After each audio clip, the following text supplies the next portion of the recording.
Yeah, is that what that's what we're going with astrology? I mean, the sun's a star. With Bill Gunter, Patrick Perez. There you go, kids. You don't need to go to school today. Patrick Fred is already giving you some information. Tell your parents you're just going to stay home. If you called that the sun is a star, we are all over it this morning. And Jen Jensen. I can't even. I mean, I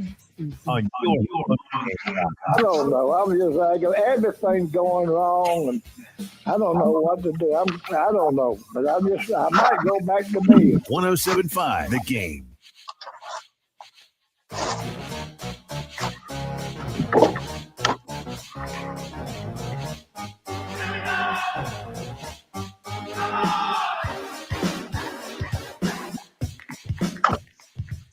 A reminder, because if you forget, you could be the butt of several pranks today. It is April Fool's Day. So anything you hear today, take with a grain of salt, Patrick Perez. That is the way we start this program on a Friday morning, April the 1st, 2022, 6:03 a.m. The early game. Bill Gunter, Patrick Perez, Jen Jensen, the happiest of all of us, because it is the day she's officially allowed to just prank willy-nilly on coworkers, family members, her children. What's your best April Fool's Day prank that you've ever pulled? Do you have one that, again, prank or joke is two different things. Pranks, you've bragged a good bit on this program the last several years about the multiple pranks you've been able to pull off. What was it? There was some. What are some of them? I forget. Sodding an office. Sodding an office. Moving an office into a kitchen and, like swapping out the rooms, freezing a key after putting them on a scavenger hunt to find the key. I don't know, little things like that. There you go. So this is Jen's special day. Patrick, you got a April Fool's Day prank joke that you remember in particular? No. No, I mean, not that I've pulled off. The last thing I remember about April Fool's Day was just Michael Strahan trying to do the new tooth thing. Yeah. I think that was last year. There's probably we would assume that there's some sort of high profile prank that will happen today, right? Are we all waiting? Some celebrity is going to try and put out a quarter. Are we all waiting patiently for Will Smith and Chris Rock to put out a video together and say, ha, long game, we got y'all. That was to April Fool's Day. Mm-hmm. We're actually best buds. I would be devastated. I think I would be devastated. I mean, I guess I would take my hat off to them because that would be phenomenal. Yeah. But it's just too insane of a story.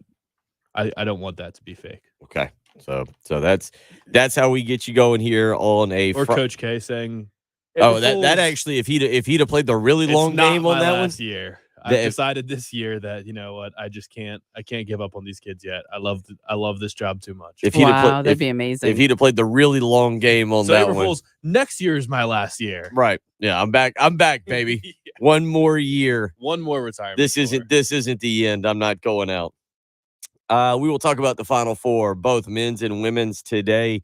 South Carolina and Louisville tonight, 7:00 on ESPN. Stanford and UConn shortly following that game. Our own Heath Klein is up there.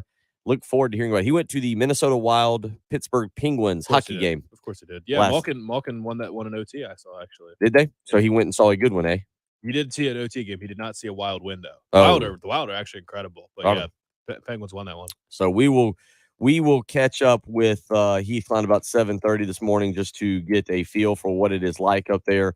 I asked him, it's cold. I wanted to confirm that, and he says yes, it is chilly up there. Do you know the temperature right now? Not as he's an hour behind us. Guess what the temperature is in Minneapolis right now. I would guess in the teens. I'm going to go 18. 25. 25. Oh, okay. Okay. Not bad. But is it windy? It's clear right now. Warm Looks good today. The high will be 48 degrees today, and the low will be 21. Okay. All right. Yeah. So, yeah, there you go. So, it's a bit of a warm streak up there, but we'll catch up with him at 7:30 this morning. We'll talk about that Minnesota Wild Pittsburgh Penguin matchup last night on the hockey ice. We'll talk about the weather up there. And, we'll talk about South Carolina and Louisville tonight. The big news yesterday for South Carolina women's basketball, Aaliyah Boston collects a second Player of the Year trophy. This one, the AP Player of the Year, and good for her. Now it's looking like I believe the last one is the actual Wooden Award. What is it? It was the Naismith Award that she won Wednesday night. Last night was again the AP Player of the Year award, and I believe it's the Wooden Award that will now be announced after the conclusion of the Final Four. Have the men's awards been announced too? I have not seen those if they were, and I watched. Why would they not do them at the same time? I did get into last night a little bit of Texas A&M Xavier, the great ending, the NIT final there. Pretty good game, pretty entertaining, back and forth ball game. Was Sean in the house? Sean was in the house. He was getting pretty amped up there at the very end of the game. A pretty entertaining game. Was he on the bench or just no? He was in the crowd. He was in the crowd. So Xavier wins 73-72 last night in that ball game. They are the NIT champion. And I don't want to spend a ton of time on this because it's kind of irrelevant. But did you see the story? Have you seen the story on the NIT? South Carolina fans have good memories, relatively good memories, winning back to back. Moving. Is that the story? They have put out bids. The NCAA is now running the NIT. They've been running it for the last several years. And South Carolina fans have pretty good memories of the NIT. South Carolina fans, I think, have pretty good memories of Madison Square Garden, really as a whole. And so last night they were talking about it. The NCAA has put out bids to host the NIT moving forward. And one of them is Hinkle Fieldhouse in Indianapolis. The other would be, that they were talking about all this last night as I was sitting there watching. The other would be out in Las Vegas, moving it out there. I think, reason to go. A reason to go. Would you travel to Indianapolis? I mean, if you haven't been, then I guess it's something. But are people traveling to go watch the NIT? Is that like a big thing? Traveling to go watch it or taking a trip to New York City or Las Vegas. That's what I would wonder. The NIT, again, last night, Xavier wins 73-72. In South Carolina fans, I think it has look, that's not where you want to end up. You don't want to, you'd rather go to the NCAA tournament. Years ago, how they did the NIT versus now how they do the NIT, entirely different with the NCAA taking over and restructuring how you necessarily get into the NIT. But there is a part of me for a tournament that I didn't watch. I watched one game in the NIT. It was last night's game. That's because I was sick and laying in bed and not moving at all. I watched one game. That was last night. So it's not like I go out of my way to watch the NIT, but there is a nostalgic viewpoint of mine that, like, don't move it from Madison Square Garden. That's where it's been. It's where it's always been. And again, South Carolina fans have some really good memories of the NIT up there winning back-to-back NIT championships. I have no nostalgia for the NIT. Yeah, no, you're a Maryland fan. You guys are in the NCAA tournament all the time. Yeah, if they were in the NIT, it would be devastating. So I don't know. I mean, I guess it's known for that. Like that is cool and it's an iconic venue, but everything's about money now. I mean, that's just what it is. Like Indianapolis, they're moving the combine. Like that's another thing. The combine's going to move now so they can make it a spectacle and sell tickets and make money. And even though everyone in the NFL and everyone in the city, they love it. They say it's the absolute perfect venue and everything about it's perfect. Everyone loves Madison Square Garden. And it goes hand in hand with the NIT. You think of them in the same breath. So why not though? They're going to make money, and I don't know how much money are they going to make? I mean, who's bidding? The venue is bidding, right? And it sounds like it's who if it's going to be in Hinkle Fieldhouse, who is paying the money? I don't know if it's Butler or the bid or not. I mean, Jen, you're familiar with Hinkle Fieldhouse. I mean, that is a historic site. It is a really neat. I think that's part of it is making it more of, because obviously you're right, Patrick. I don't know what the attendance was last night at the championship game. We'll see if I can track that down real quick. But Jen, what does Hinkle Fieldhouse hold? 6,000, 7,000? You want to ballpark that? Yeah, I'm guessing. Ooh, I'm thinking 7. No. So Bill lowballed it 9,100. Wow. Is it okay? Okay, I think they did. Remember. So it says they renovated in early 1990s to bring it down from 15,000 to 11,000, and later it was reduced to 10,000. And now after the most recent renovation, it's at 9,100. See, and I knew a bunch of that had happened, so I really didn't know where it was. Yeah, and you would just think, like Patrick, like you just said, how last night, this is according to ESPN. You guys want to take a ballpark? Capacity of Madison Square Garden is 19,812. That's capacity. Xavier, Texas A&M. You want to guess what attendance, according to ESPN, was last night? 4? 6. Patrick's pretty close on that. 3,500. Wow. So I think there's a point to it of, you're right, how many people are really traveling, and if you put it in a smaller venue, yeah, it's a little bit cooler event of where, I mean, it's kind of the same thing we've talked about with Colonial Life Arena. Most of those crowds that are at Colonial Life Arena in old Frank McGuire Arena are phenomenal. It's packed out. It's loud. You put it in there and it's half capacity and it looks cavernous and it's not quite as enjoyable. So I can But understand. less people will probably go now too, just because New York is the biggest city Possibly, yeah. in the country, and you just might have stragglers that are like, all right, well, tickets are $10. I'll go catch an NIT final at the Garden. Like, that'll be cool. Yeah. Not as many people are going to be just straggling into Hinkle Fieldhouse for a random game.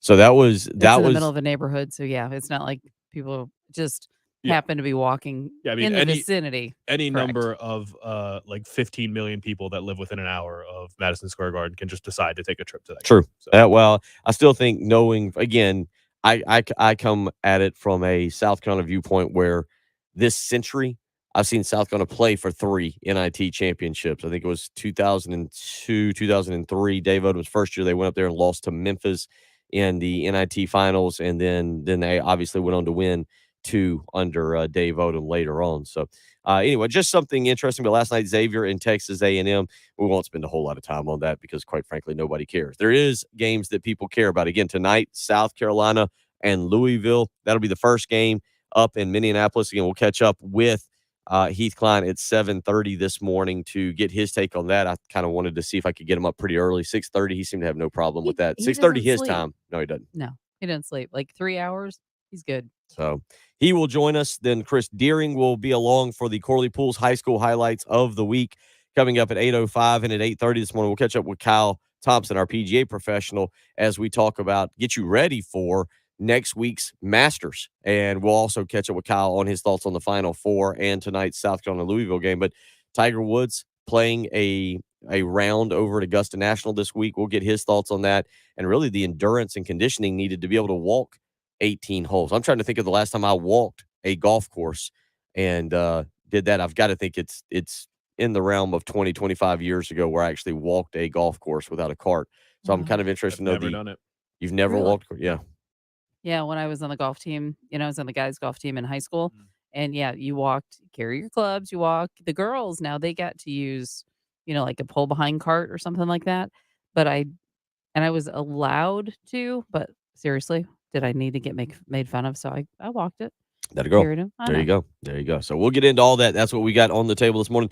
If we can this hour, we'll get to a little bit of Greg Atkins from yesterday, the South Carolina offensive line coach, Patrick.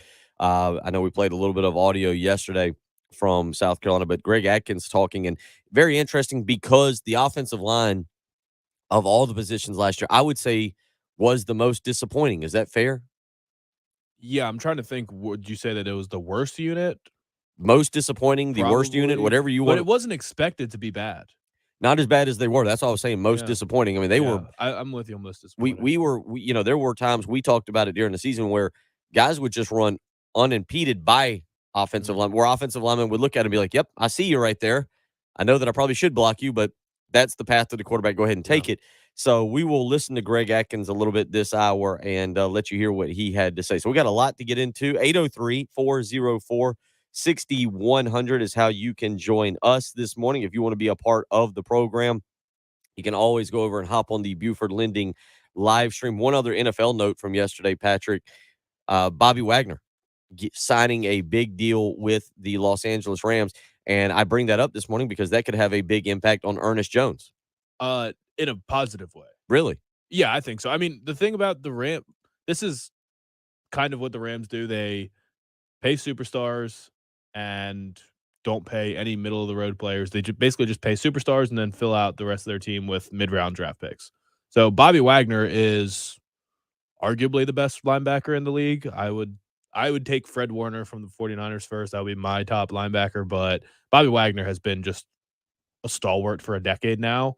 He's 31 years old. He signed a 5-year deal. I don't wait till we see the numbers because all of these deals are basically fake, and that 5-year deal might realistically be more of a 2-year deal or a 3-year deal.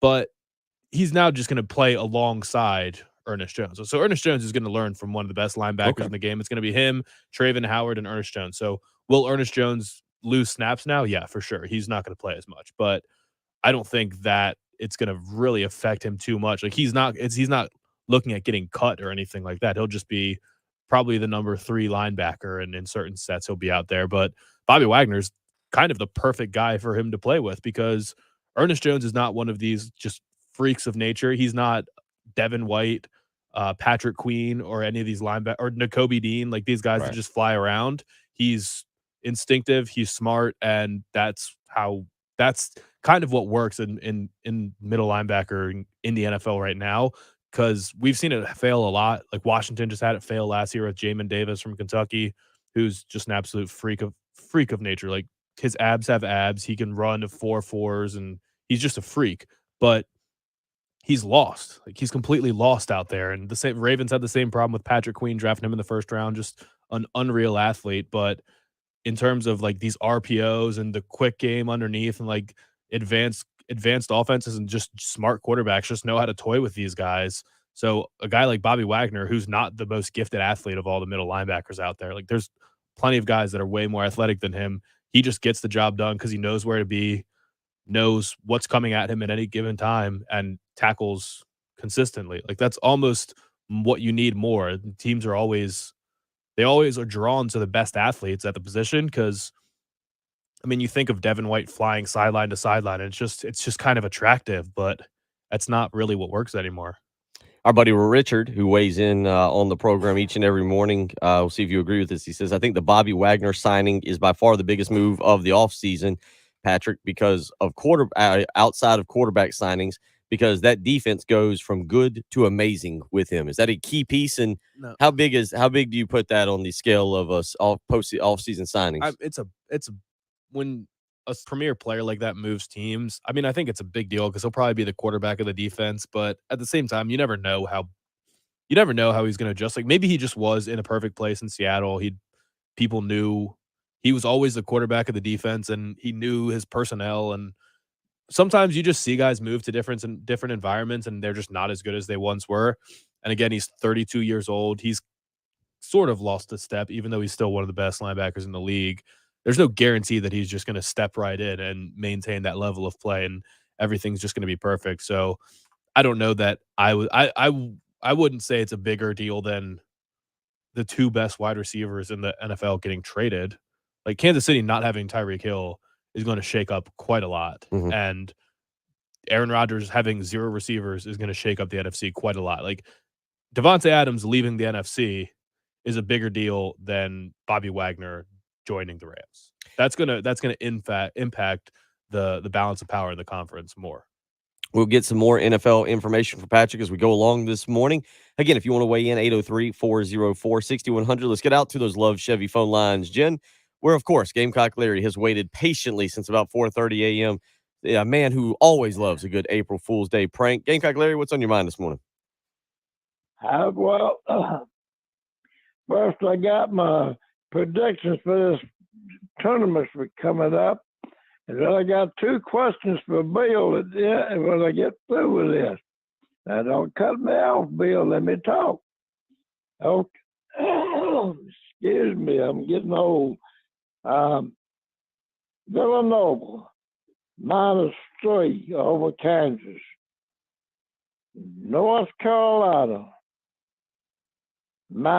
beat Duke by 7.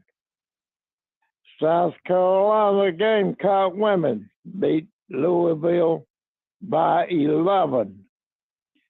Connecticut 6 over Stanford. South Carolina will play UConn. They'll beat them by 14. North Carolina beat Villanova by 5.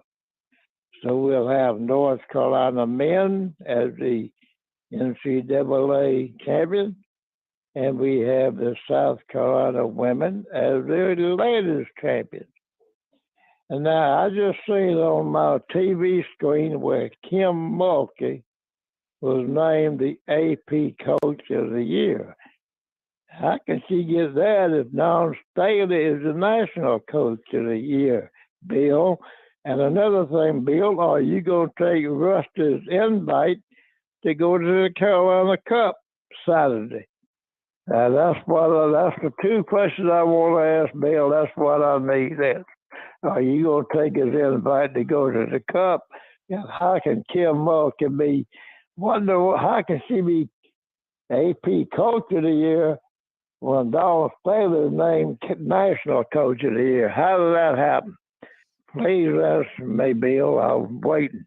All right. I appreciate the phone call, buddy. Yeah, Kim Mulkey. Well, it's two different awards, obviously. What was the other one, Patrick? Was it the Naismith Coach of the Year that Dawn won? So Dawn won the Naismith. So it's just, obviously two different awards. So Kim Mulkey winning the Associated Press Women's Basketball Coach of the Year. They cited her winning 26 games this year, 17 more than last year. So that was the reasoning behind her being able to win the AP coach. So you've got a split there, obviously, with Dawn Staley winning Naismith Coach of the Year and Kim Mulkey winning the AP Coach of the Year. And then as far as the Carolina Cup, no, I will be in Florence for a soccer event for my son's soccer game on Saturday. I'd rather be a good father than a party animal down at the Carolina Cup. That feels like the right thing to do as I close in on 40, Patrick. Yes. So Gamecock Larry's official prediction: Villanova -3, Carolina.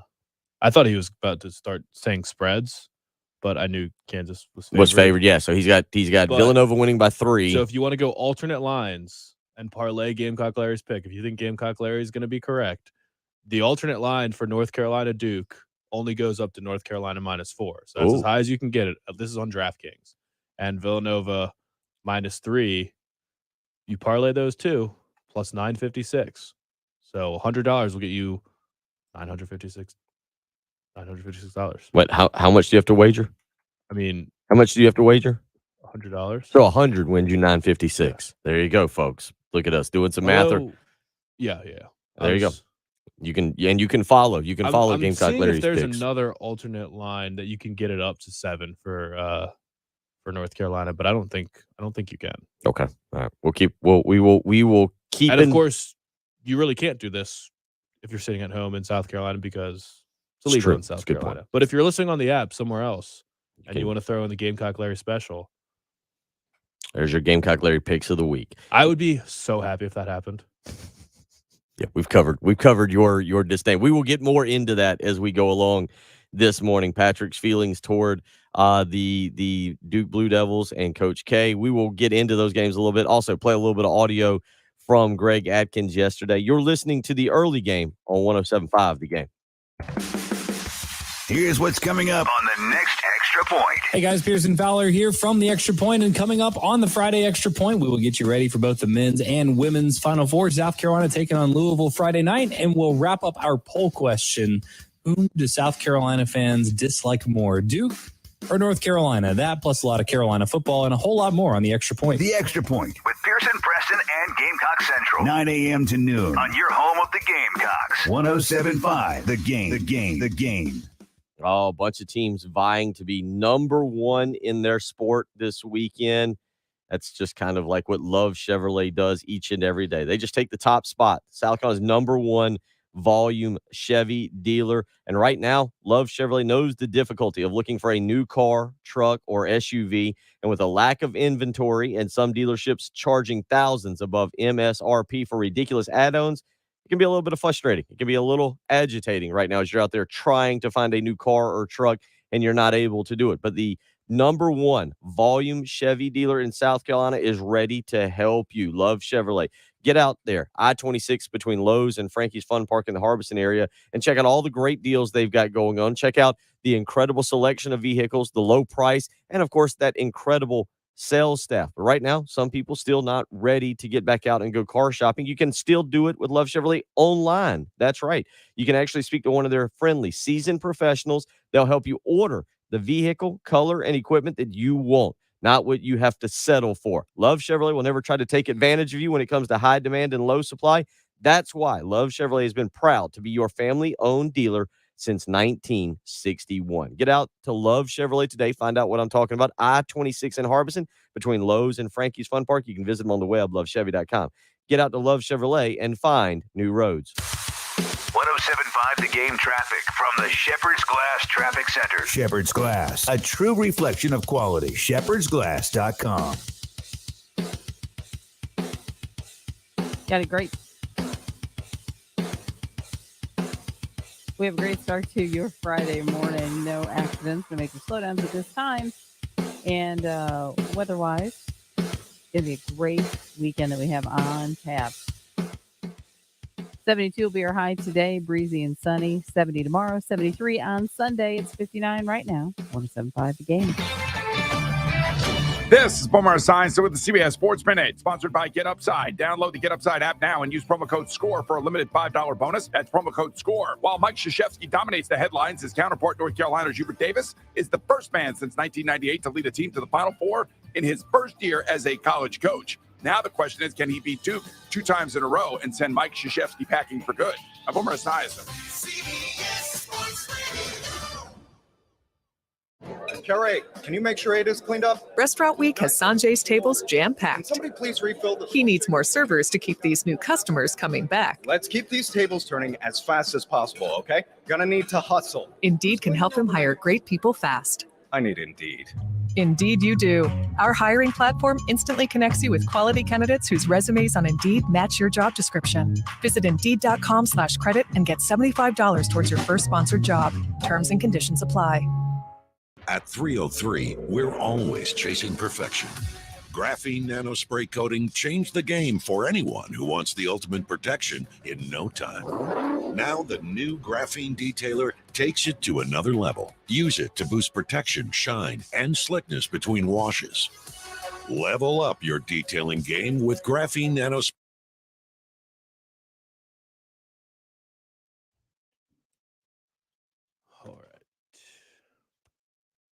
Larry, I'm assuming that he's going to keep the team. I hope not, but we've been saying this for years, and I just can't ever see it happening.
All right, I'm going to show Bill this when he gets back.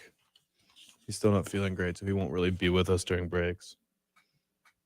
But I saw this on Twitter yesterday from Big Cat from...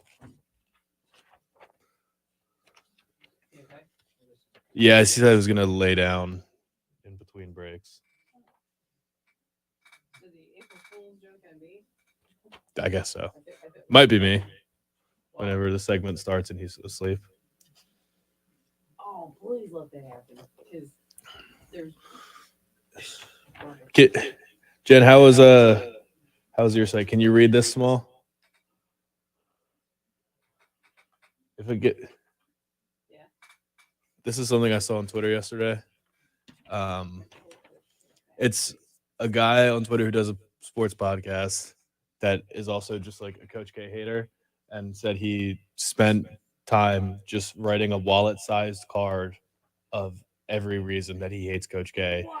And he was like, for all the Coach K haters, when you need it this weekend, print it out and put it in your wallet. And it's just so many different reasons. So if Bill doesn't come back, I'm just gonna squint my eyes and read off this entire list of things of why I hate.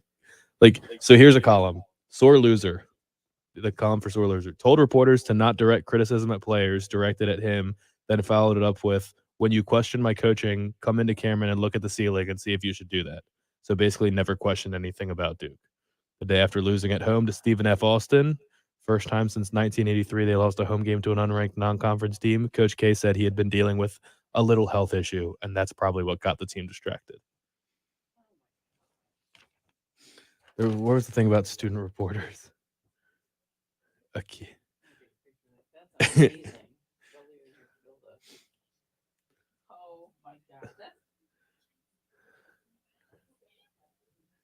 Coach K being, I'll just filter this by saying Coach K being mean to students. After starting 5-5, he dropped a "What's your major?" to a student reporter asking a simple question. Got mad at the Cameron Crazies for not appreciating wins enough and specifically not giving him a standing ovation after a win over Florida State. When Duke's student newspaper gave them a B+ halfway through the season, he invited the kids to his office and told them, "I'm not looking for puff pieces, but you're whacked out and you don't appreciate what the F is going on, and it pisses me off."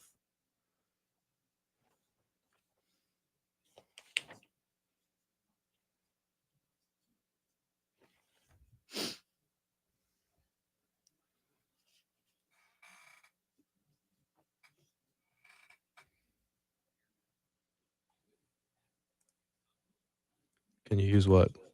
This list? No, these are Coach K specific. I'll try and show you the camera. It's written tiny. Bill, we're back. Bill, we're back.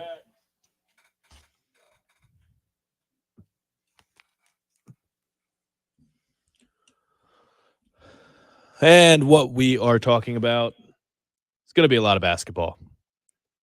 Big weekend coming up.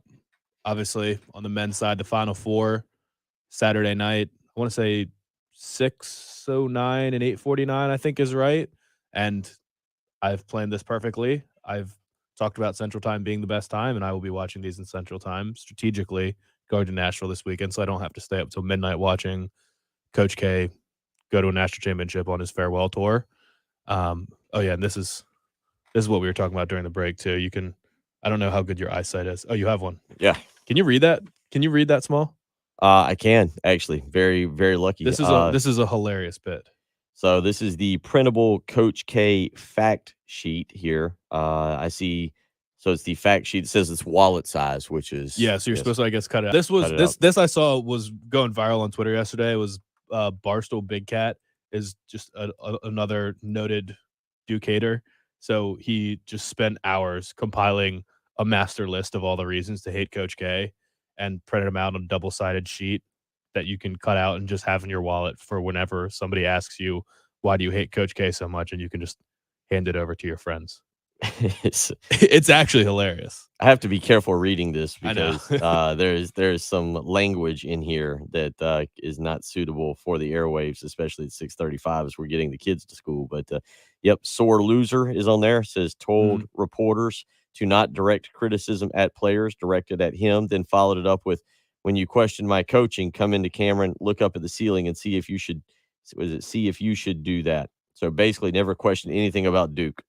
My favorite one was the being a D head to students, and it was one of the things was asking a kid, "What's your major?" when he asked Coach K a simple question after a loss, and then had called in the entire Duke student newspaper to his office after they after they graded Duke B+ halfway through the season, and it's so written so small. So yeah, when Duke student newspaper gave them B+ halfway through the season, he invited the kids to his office and told them, "I'm not looking for puff pieces or anything like that, but you're whacked out and you don't appreciate what the F is going on." And it upsets me. I'll filter that. Yeah. So you got to filter a lot of that. Yeah. It's tough to read. So I say tough to read because it is a joke from Barstool.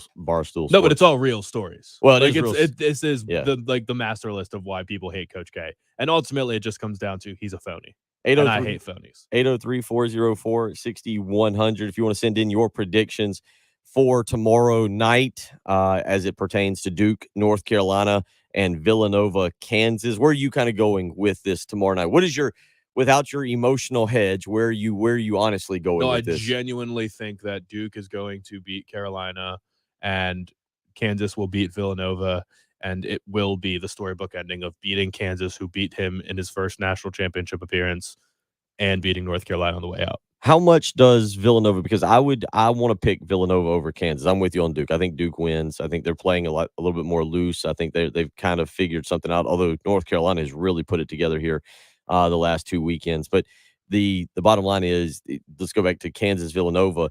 Justin Moore being out for Villanova. How big of a blow is that? Because I would definitely be taking Villanova if Justin Moore was playing. However, he's out, and so now I feel more inclined to do what you just said and take Kansas. Yeah, I mean, he's their second leading scorer, and I already think that, like, Villanova to win, Villanova has to get up early to win the game, I think, because they will not give up the lead if they come out hot, because you just, all the things you need to do, like fouling them, putting them on the line, like late games, closing things out.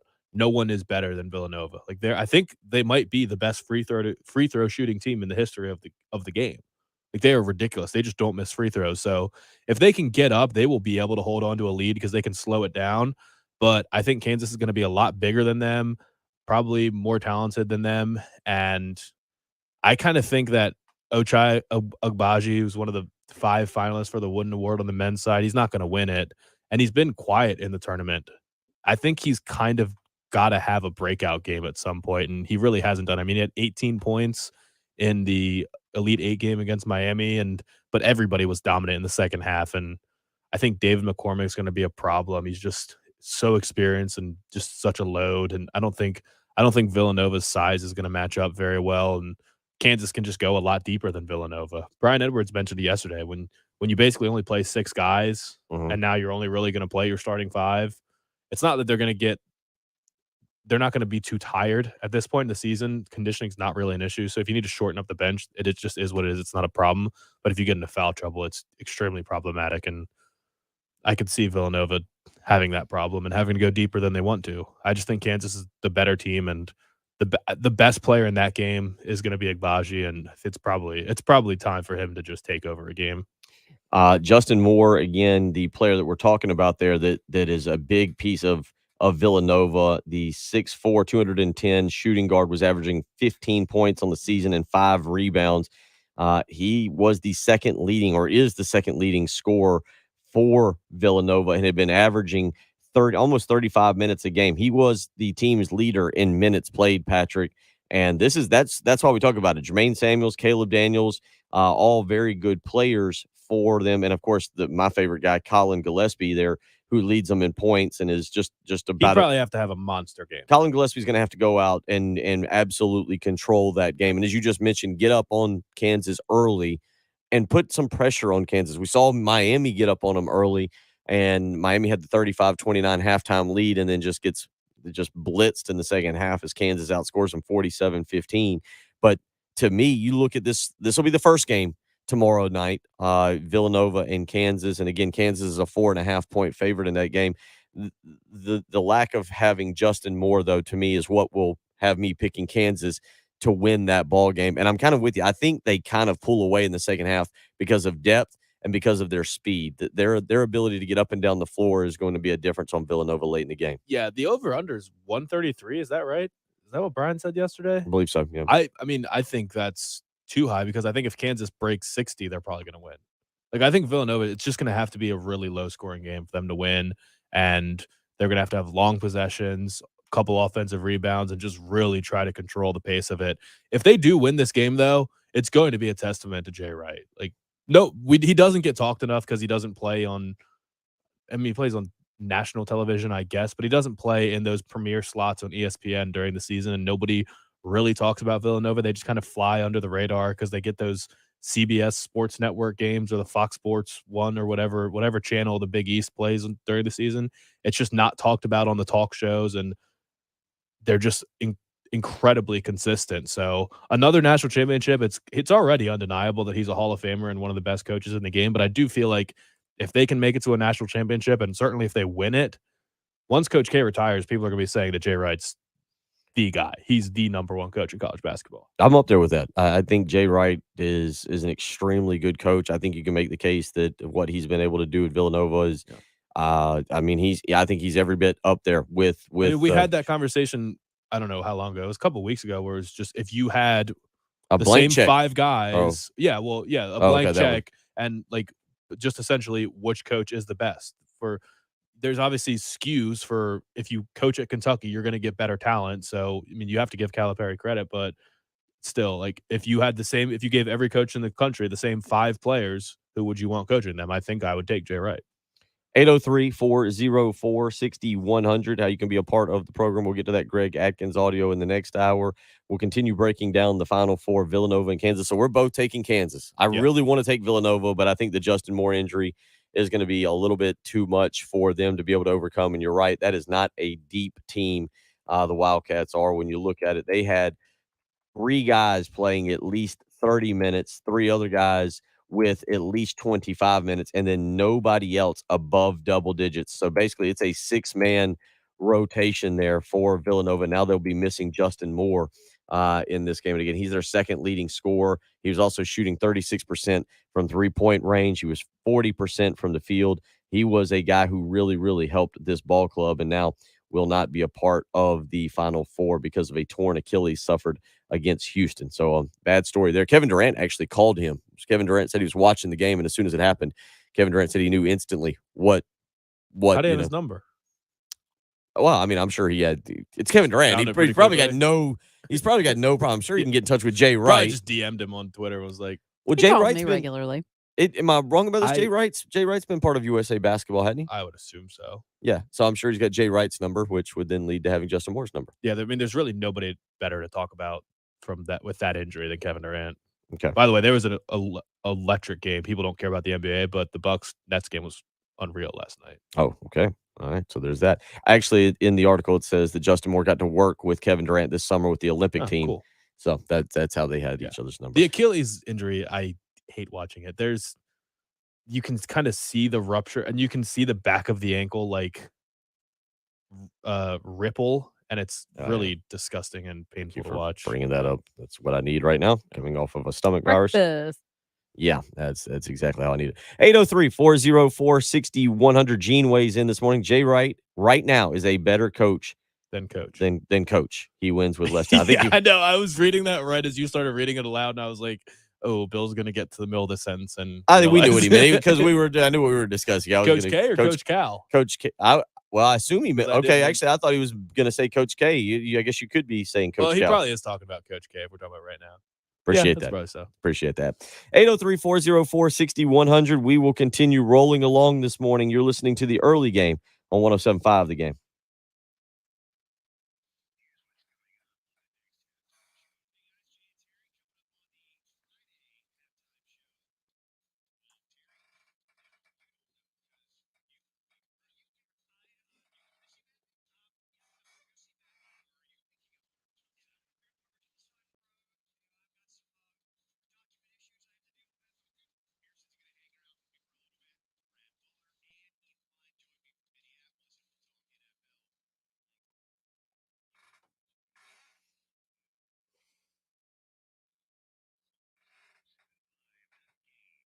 Are you the family member that gets put in charge of hosting Easter? You got to get the ham, you got to get the string bean casserole, maybe some kind of nice dessert, and then you got to host all of the family members, but nobody wants to pitch in and help you clean the home. If that is the case, and trust me, I know there's plenty of you out there like that, it's time to call Zero Res, 803-262-4020. Right now, if you call Zero Res, you can get 3 rooms of carpet clean for $109. And when you mention me, Bill Gunner, at 107.5 The Game, you'll get a hallway cleaned for free. So you can call Zero Res, 803-262-4020, or you can book online. ZeroResColumbia.com is the way to do that. I trust Zero Res. They are professional, they're courteous, and most importantly, they have technology. ZR Water technology that keeps my carpet, my rugs, my tile, everything insanely clean. So when everybody shows up for Easter lunch or dinner, whatever we're going to do this year, they will be impressed. They will think that I am the cleanest member of the family. I'm not going to tell them that Zero Res is the actual key ingredient. I'll just let them believe that it's me. But if you're doing the same, you need to call Zerorez, 803-262-4020. Again, right now, 3 rooms of carpet clean for $109. And when you mention me, Bill Gunner at 107.5 The Game, you'll get a hallway cleaned for free. So call Zerorez, 803-262-4020, or book online, ZerorezColumbia.com. Zerorez, spell it backwards or forwards. It's the right way to clean.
Waking up each and every morning to do a sports talk radio show, it can be a little exhausting. You got to get a great night of sleep the night before. That way you're ready to go. And that is exactly what I do. I put that sleep number setting on 45, and I wake up rested, refreshed, ready to handle Jen and Patrick each and every day. You need to do the same. Make the switch to Sleep Number today.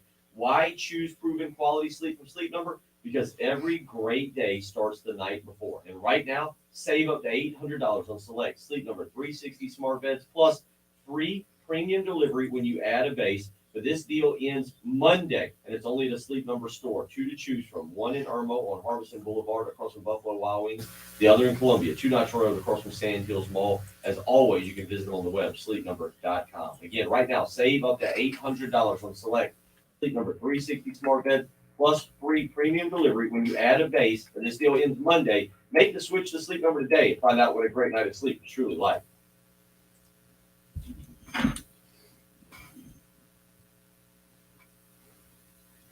All right, Sleep Number. This is just listed as Tuesday through Thursday.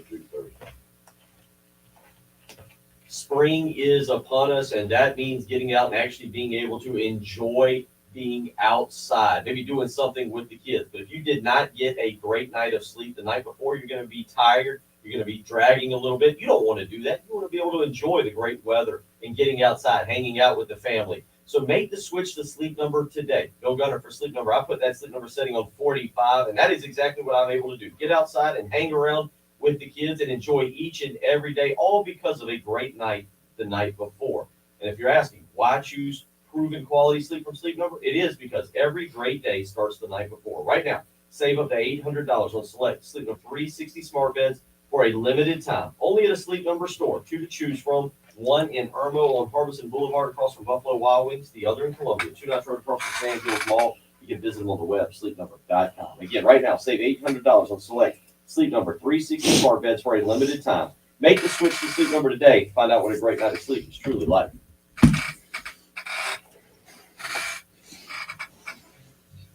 That is just the 2. And literally,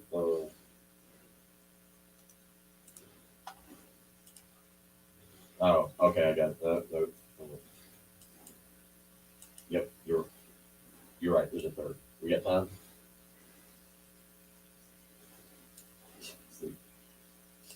Sleep. Actually, another.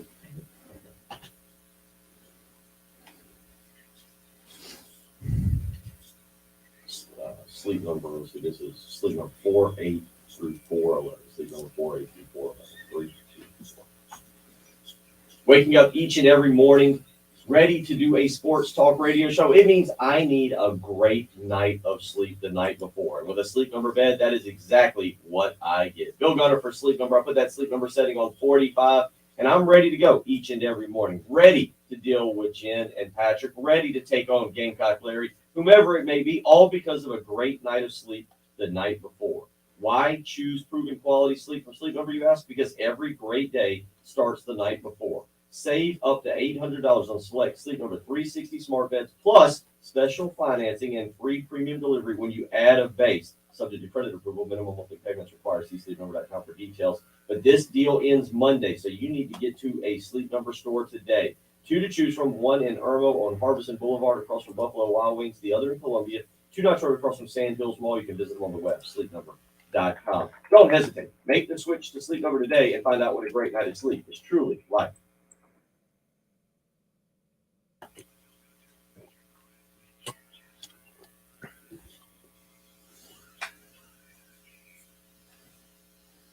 Perfect timing.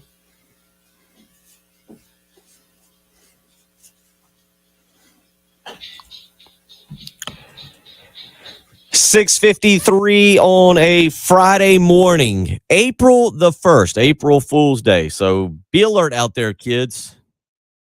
Don't let your parents pull a April Fool's Day joke on you. You need to keep a close eye on them as you're heading to school, as you're heading home for a Friday afternoon. Be thankful that Jennifer Jensen is not your mother. She would probably. Did you ever do anything to your kids? Like, did you tell them, oh, we got to go to the dentist today? Yeah, after school, big dentist appointment, kids. Or No, I don't remember ever doing knowing anything you, you'd crazy be like like, good that. news. After school, we're getting a brand new puppy. Aren't you in the mood for a brand new puppy? And then you'd pick them up and be like, ha ha, April Fool's Day, no brand new puppy. No, I would not break a child's heart. Give me a break. Every morning you seem to do that to me, though. And Mm-hmm. it's a whole different thing. Sounds like a contradiction. You can feel good because I picked up some oatmeal on the way in this morning, and their April Fool's joke to me was no spoon. Ah. So I had to go out to the car, and luckily I had a spare. It sounds like just a tired employee, not an April Fool's Day joke. You know, I'm going to go with it and say, okay, that was karma for me doing maybe a couple little things. At some point, I have to tell you about my best prank at Butler on a professor of mine. It was amazing, and it involved. It was awesome. Yeah, Patrick, that is a professional tease. That is a professional tease. Patrick, yesterday we talked about your future marriage plans and how they will not be involved with football season. Mm-hmm. Do you have? I talked to my girlfriend about that yesterday in the car too. Did word get back to her that we had this discussion? Well, I told her about the discussion, just recapping the day and how everyone loves to. And I get it. I'm the youngest person on the show, but everyone just loves to text in, and no matter what we're talking about, it's like, Patrick, you wouldn't get it. Like, all right, whatever. No matter what we're talking You've had about, a conversation with your girlfriend, yeah, so like we've it's discussed good. it, so I do get it. Yeah. So, but that's always, no matter what we're talking about, somebody's gonna be like, Patrick's too young. He doesn't understand. I'm like, okay, well, for some things, maybe, but not this one. Are you collecting ideas to April Fool's Day prank your kids one day? Yeah, but I don't want to be mean. Hey, let's go get a dog. That's just mean. Yeah, right. That one's Yeah, just no. mean. Like maybe put a little shaving cream in their shoe or something. Yeah. But yeah, I don't know. Like, let's go get a dog, and then you just take them to. But I do love them to the dentist. I do love the classic I think my dad's done it a couple times, but just a classic move of like, oh, hey, you guys want some ice cream? Pull into the parking lot and then just like pull right back out and just keep it moving. Like just little things like that I would enjoy. There you go. Hour number 2 on the way. We'll catch up with Heath Klein at 7:30. Chris Deering at 8:05 this morning and Kyle Thompson at 8:30. It's the early game on 107.5 The Game.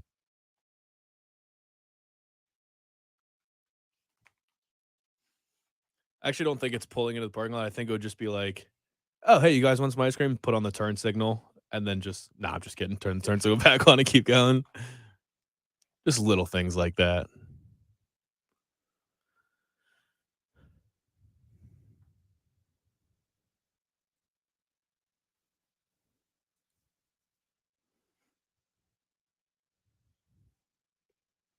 Oh yeah, Bill, did you make a pick for NASCAR? Yep, I sent in Denny Hamlin late yesterday afternoon. Yeah, I got that stomach virus, Robin, that's going around. I guess it's going around the schools too, and it's no fun. It's really bad. I feel better today. I just feel drained.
Kelly, I'm the nice one of the group.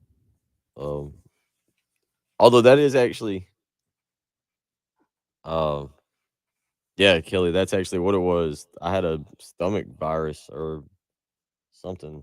Well, I say something. I talked to a couple people yesterday who said there's a bad stomach virus going around. And I guess that's what I got because I got in here yesterday and didn't feel good. I left here, 8:20? I was to the interstate. This is how fast I was moving to get home. I left here at the break. I was on the interstate before y'all came back from the break. And I was back almost – I was in my house before y'all wrapped up the Kerry Tharp segment.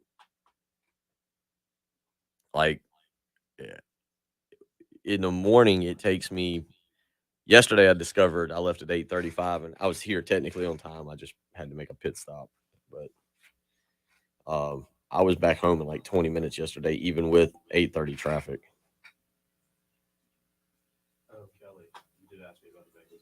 Kelly, you did ask me about the Bengals yesterday. I didn't answer. We're about to come back in, but when the next break starts, when we go to our next break, ask me about the Bengals because I'll forget otherwise. But I am fired up about the Bengals. I'm going to get a Bengals jersey.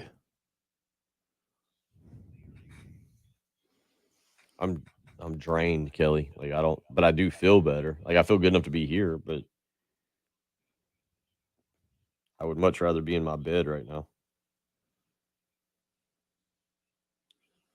I've eaten a pack of crackers and noodle soup the last 24 hours.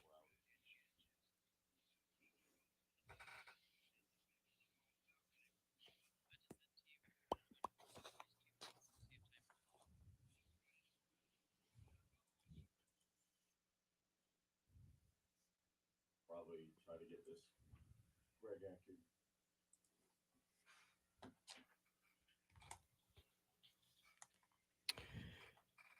We've already taken the Gamecock Larry phone call this morning where he made predictions. He had Villanova over Kansas. He even gave us point spreads, I guess, is the way he did it. He had Villanova over Kansas by 3. He had North Carolina over Duke by 7. Yeah. 7. And then he had North Carolina over Villanova by, was it like double digits, I believe is what it was. Might have been. He had Billy. So did he predict the women winning the national championship? Of course he did. Yes. You didn't predict baseball, though? No, he stayed away from that one. Probably a wise idea. We didn't discuss that in hour number 1. And, I don't know where people are at mentally with this baseball team tonight. South Carolina and Missouri. It'll be out in Columbia, Missouri. 7:00 start time here, 6 p.m. Central Time there. It'll be on the SEC Network Plus, Patrick. And no one's going to watch it. No, you're right. Well, it's SEC Network Plus, so you've got to stream it. Well, and it's the exact same time as the right. That's what I'm saying. Well, maybe if you got the 2 TV set up, maybe you've got. Yeah, I mean, will anybody not watch the women's game so that they can watch the baseball game tonight? No, I think everybody will be tuned I'll in. check in, but that's about it. Yeah. Right, probably, and then as you just said, probably be checking in via Twitter. So, and I don't blame anybody for not watching the Friday game anyway. Like this baseball team needs to earn. They're at the point where they need to earn your viewership. I think it's hard for people because even if let's hypothetically say they go out and sweep Missouri, you've got North Carolina and then Georgia on deck. North Carolina's pretty good. Georgia's ranked. I don't think North Carolina's ranked. I'll have to go back and look. But the bottom line is that it's hard, I think, for a lot of people right now to really get fired up about this baseball team and this particular season because of the up and down nature of it. Like, you see the solid victories. You see the victories over Texas and Vanderbilt. You've also had to witness losses to Xavier, losses to the Citadel, now a loss to Presbyterian. And the Presbyterian loss is even worse because they just got beat 36-4. I know it's baseball and things can change dramatically. That is a stunning score.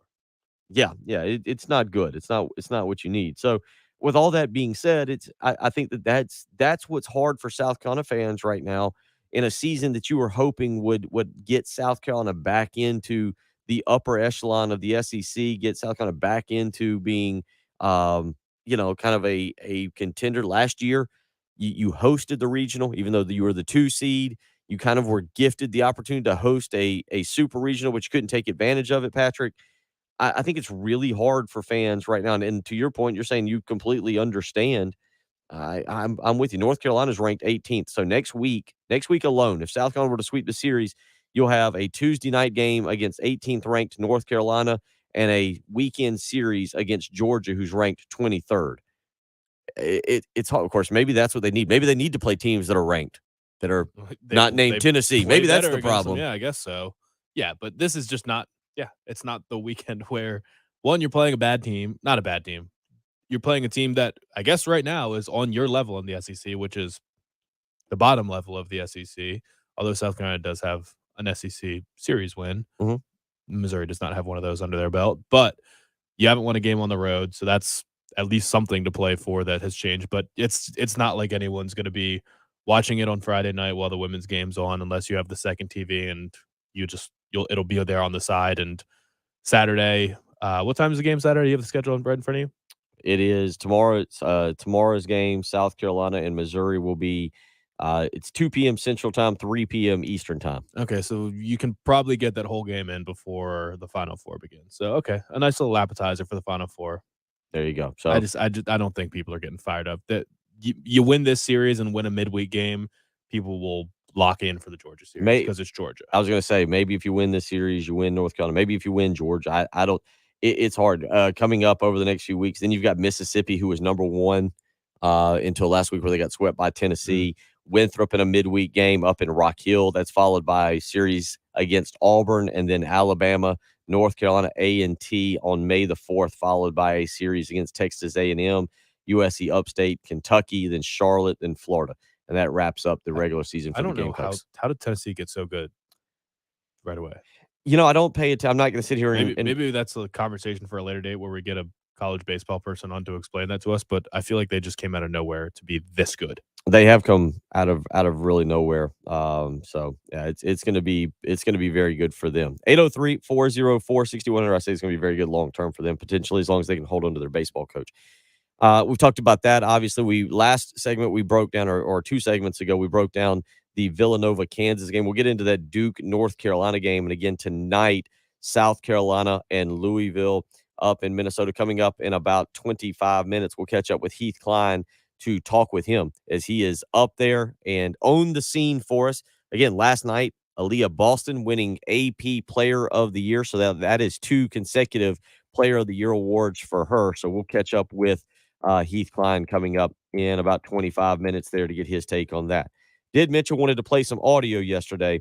Wanted to play some audio today from Greg Atkins, who spoke yesterday. South Carolina spring practice continues to go along. They will have their first scrimmage of the spring tomorrow. Be kind of interesting to hear the feedback on that. But, Jen, let's listen. Last year, obviously, Greg Atkins, the offensive line coach, the offensive line, they were up and down throughout the season, a lot of inconsistency. Here's what he had to say in regards to that.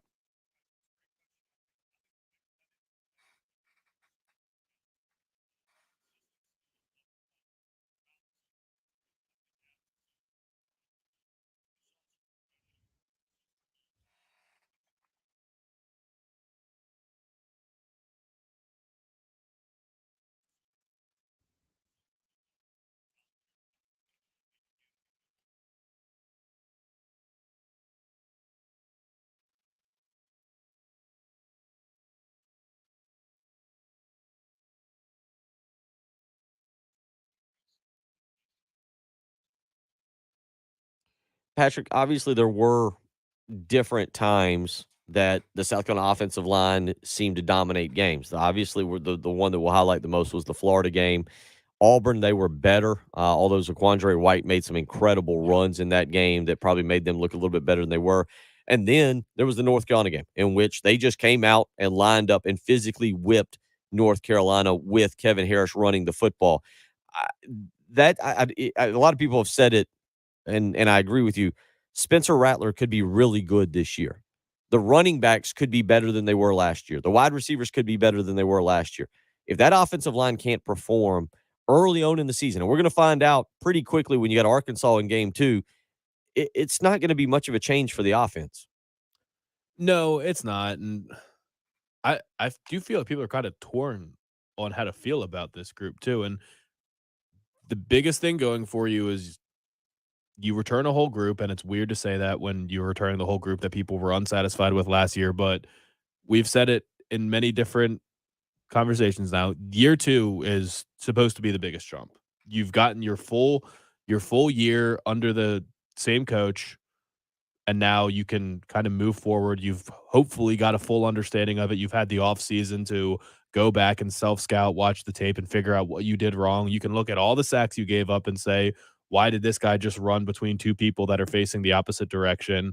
And you can diagnose those problems, and hopefully they won't happen next year. But it really was just mind-numbing last year because you had a veteran group. So the mistakes that were being made, you could accept them if you were out there starting 3 true freshmen and saying, okay, well, it's a new level. They don't really know what they're doing. They're still getting adjusted. But you had an experienced group that were just making really boneheaded mental errors that were super confusing. But year 2 is where you get comfortable. So I don't think that they're going to be world beaters, but as long as they can just do their jobs and basically just get in front of people, that's fine. I don't need them to be a bulldozing group that gives wide open lanes to every running back. Make the running backs are going to have to make guys miss. That's just the end of the day. That's the deal. It's not going to be Alabama where they have incredible running backs, but also they're going to get a 5-yard running start and they're going to hit the hole clean and then be able to just hit the linebackers and make them miss in the open field. Like South Carolina's running backs are going to have to make plays by themselves, but just protect and give Spencer Rattler a little bit of time. And just don't let the pocket collapse immediately. He can make plays, even if it does break down, he can make plays outside the pocket. Just don't be a complete sieve. Again, the Arkansas game is the one that we'll look at and feel like we'll be able to learn a lot about. Georgia's the following weekend. You know, they're going to be outmatched. That Georgia defensive line, even with the losses, with the linebacker losses. South Carolina's losing 3 linebackers and 3. They're going to have 3 defensive linemen drafted in the first round and maybe 2 linebackers drafted in the first round. I mean, Georgia's still going to be really good, but that Arkansas game will tell us a lot about what they've done. I think the question then comes down to continuity. You've had guys now back. Dylan Wanham's back for, I think, his 18th year of college football. Eric Douglas is somewhere in his 20th year of college football. By the way, after his freshman year, no one thought that Dylan Wanham would still be on the team in 2022. I agree with you. Yeah, it's very strange. We thought he was going to be off to the NFL after year 3. Yeah, that did not happen. It's certainly a chance for him to continue to develop. Jen, let's play a little bit what Greg Atkins talked about, continuity on the offensive line.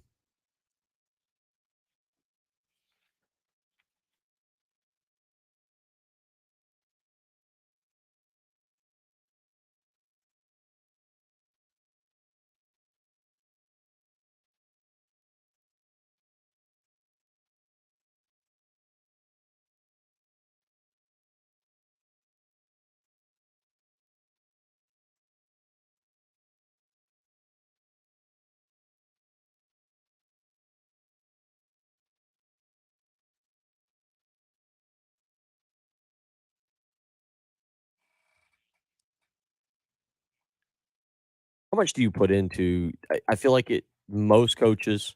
I was thinking about this last night and listening to this audio, and then also just there was a recent quarterback prospect in the 2024 class that was on campus, Dante Reno, out of the Northeast area. His father's actually a coach at Yale, and he talked about meeting Marcus Satterfield, how cool of a guy Satterfield was, and how Satterfield showed him around the campus and did all these things with him, and he really liked Satterfield. Do you think most first-year coaches would have panicked and fired Marcus Satterfield? Let's be honest, it was a bad season as an offense coordinator. It was a bad season for the offensive line. Do you think most coaches would have panicked, or is this a belief in the system? Because now you do have all 5 guys back on the offensive line. You have some actual depth there. You've got, I think, 6 or 7 guys who have started a game at some point in their career. You've also got now an elite level quarterback in Spencer Rattler that basically, if Satterfield can't get it done with that guy, we go, oh yeah, that was really poor. But when you talk about continuity of the offensive line and with the system, Right. what do you take away from that? Well, continuity of the offensive line is important, but also, I mean, it's not like South Carolina had the same 5 guys out there for every game. I mean, it felt like they were rotating the left tackle every other game at points during the year. So, yes, these guys have played together, but I would really hope that 5 guys are well established as the starter. Like, maybe some guy gets banged up and you have to plug someone else in, but for lack of performance, I don't want to see these guys being flip-flopped every week saying, all right, well, Turnitine didn't have a great game, so we're going to put Ja'Kai Moore in there and see how he does and this and that. Like, have the same 5. I hope that that's something we hear or see, is that consistently the starting offensive line is going to be the same 5 guys every practice, in the spring game, everything. That's the continuity that I want to see. And then to the Marcus Satterfield question, it probably would have been easy for him to make that decision. I mean, I don't know how much he has a say in that, but if he wanted to protect himself, like if he was worried about getting fired after year 1, you just keep passing down the scapegoat. Like if Shane Beamer wants to make a change on the offensive coordinator, then Marcus Satterfield could have just fired Greg Atkins and been like, all right, well, it wasn't me, it was him. Oh yeah, if you're saying how much of a keep passing the blame downward. Yeah. And I don't, again, there was a lot of reasons that offense. Obviously, when you play a graduate assistant at quarterback, when you play, another transfer, 3 quarterbacks, not counting DeCarrion Joyner, maybe you give them a little bit of leeway. Patrick, back to your point on the offensive line, I think John hits the nail on the head. He says every year we are told that our offensive line will be our strength, and it usually isn't. Yeah, I don't think you go into the year thinking that this is going to be a strength, but you need them to, as you said, kind of get in the way. And you hope that, again, the consistency, you hope that the second year in the system, and Jen, we'll play this third one here, you hope that being able to get some of the younger guys who maybe are a little bit more talented, get them some snaps last year. Here's what Greg Atkins had to say about the value of getting younger guys snaps last year, guys like Tyshawn Wanamaker, here how it could help them this coming year.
So that's comments from yesterday with Greg Atkins, offensive line coach. And Patrick, we talk about the offensive line.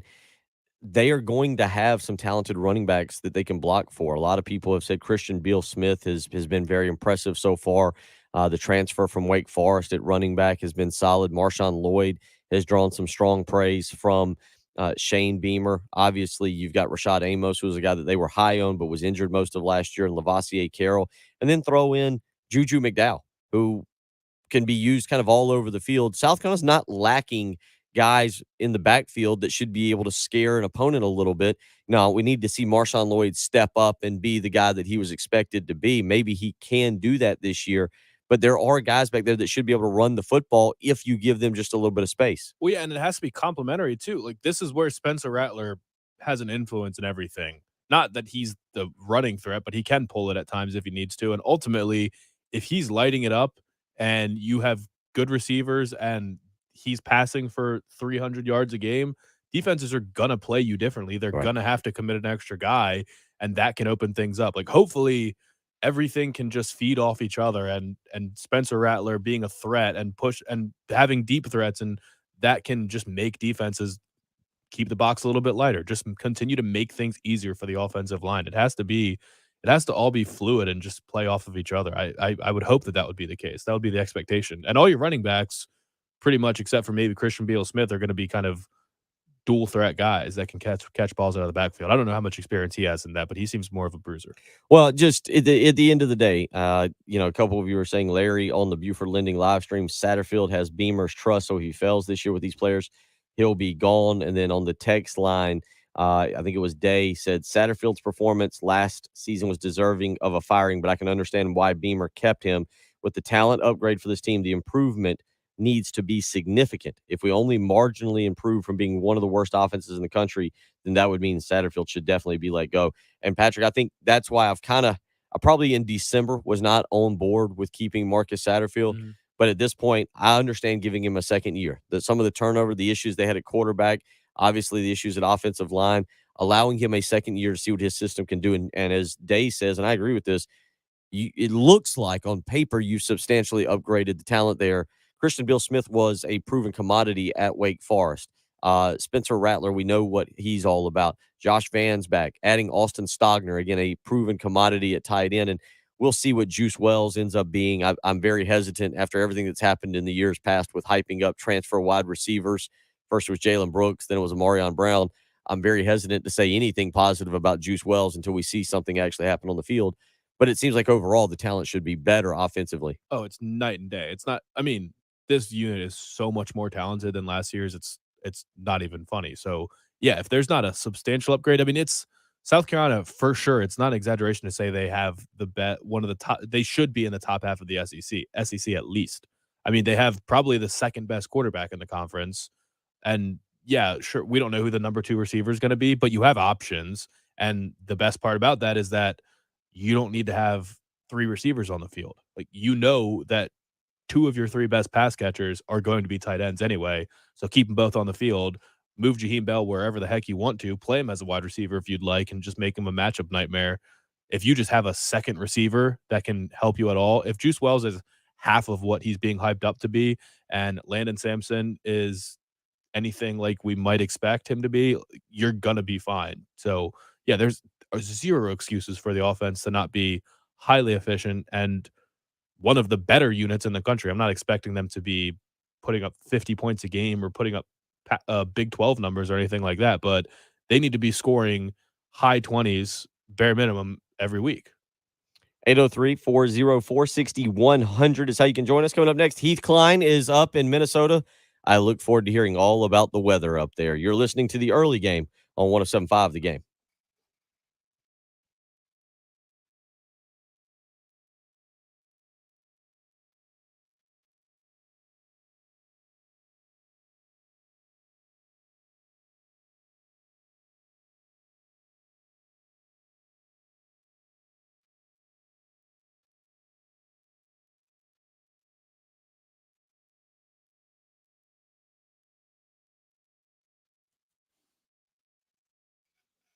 Alice Cooper's playing in Minneapolis on Saturday. Maybe he will go see them. Actually, I don't know where Prior Lake, Minnesota is. I just Googled concerts in Minneapolis this weekend.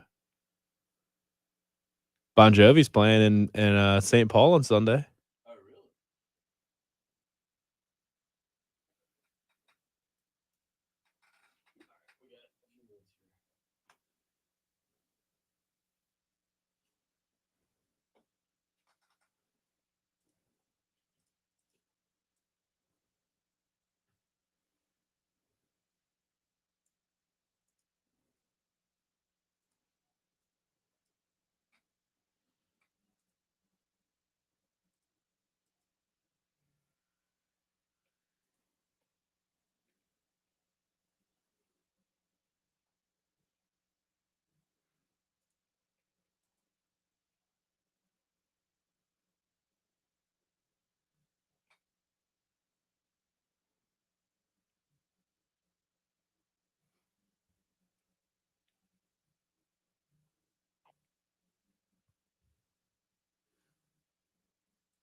Yeah, we also just got a text about EJ Jenkins asking what's his role in all this. I do feel like I'm going to try to think who else is in this conversation. I do kind of think that EJ Jenkins might have the largest range of outcomes of anyone on the team. Maybe Juice Wells, because he could be the way people are talking about Juice Wells, he could either be a 1,500-yard receiver or barely touch the field. But some people talk about EJ Jenkins saying this is where he puts it all together, and he's going to be every bit as good as Stogner and Bell. And I kind of think that he'll mostly be used in goal line packages. Yeah, he is a bit of a wild card. I just don't know what to expect.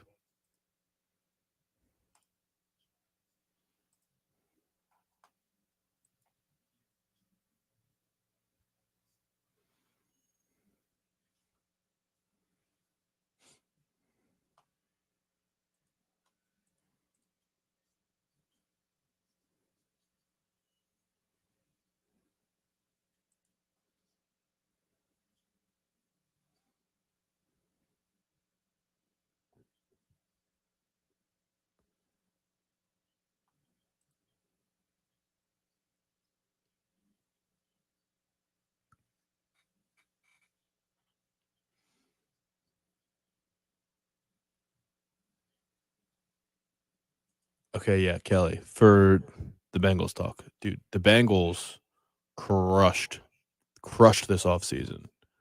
They essentially had one good offensive lineman, Jonah Williams, left tackle, and they went out and just completely solidified the whole offensive line without spending hardly any money. Lyle Collins was the big signing at right tackle. That gives them a very sturdy tackle tandem.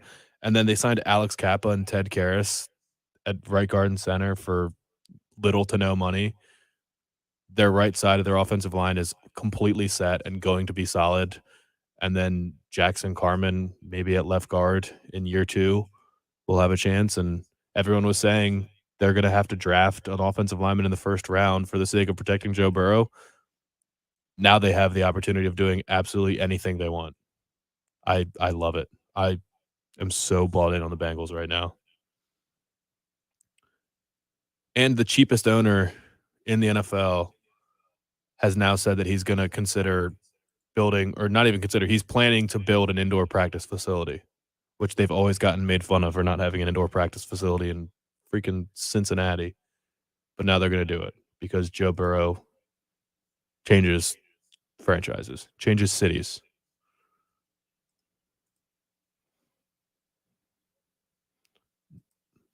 I do not think that Joe Burrow, I don't think anyone in the first 2 years has impacted a city like Joe Burrow. Maybe LeBron with Cleveland.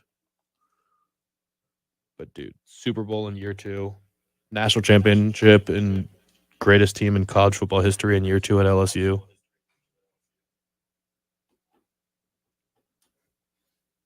Fired up about the Bengals. It just sucks that the AFC is so good now because the Bengals will be better, but there's zero guarantee that they'll even win a playoff game.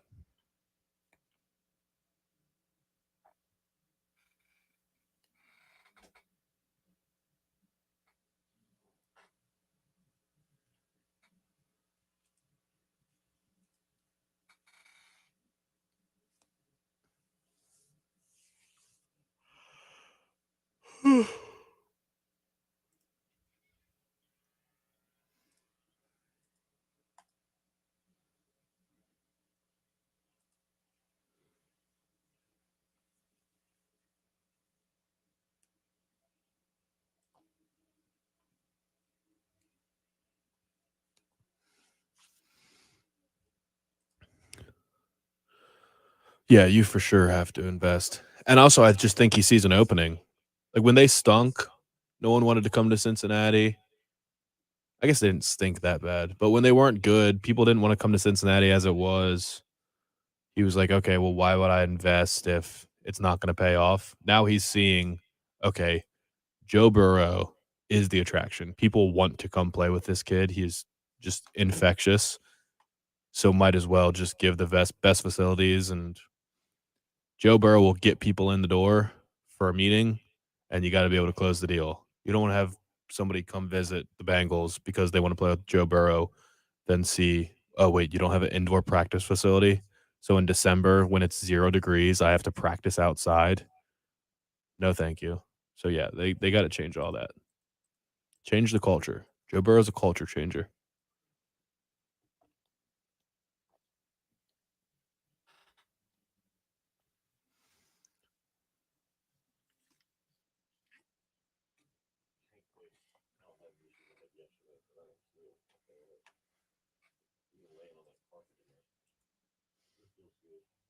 Well, we're already halfway there. We have 3 guests, so.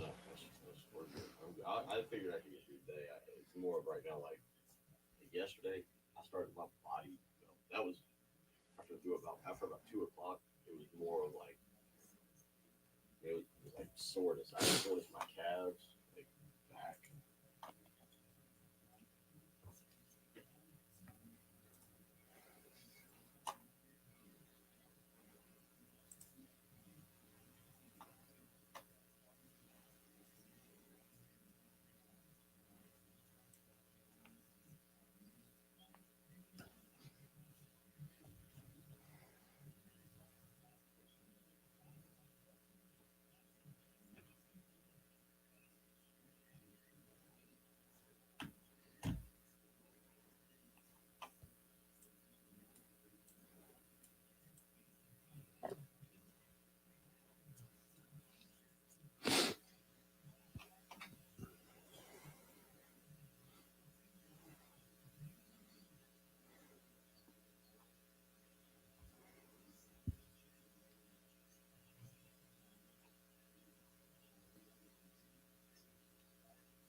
Last spot.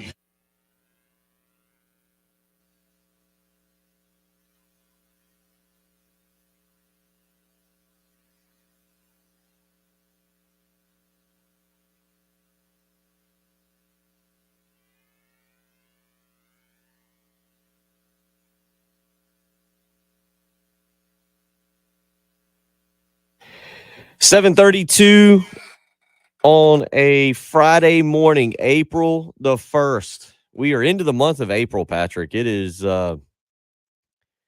we're talking basketball this morning, obviously. Final Four this weekend, women's game tonight. Heath Klein will join us here in just a few minutes from Minnesota, and we'll catch up with him to discuss tonight's South Carolina-Louisville game, the first one of the women's Final Four, and then you'll have Stanford, Connecticut.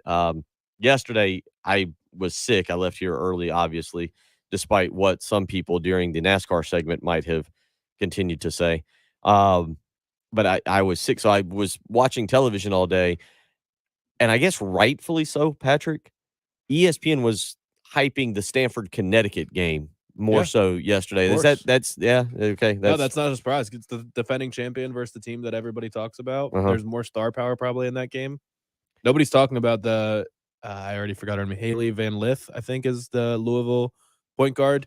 She's not a household name. Aaliyah Boston and Dawn Staley are the national star power of that game. But Stanford is a name brand.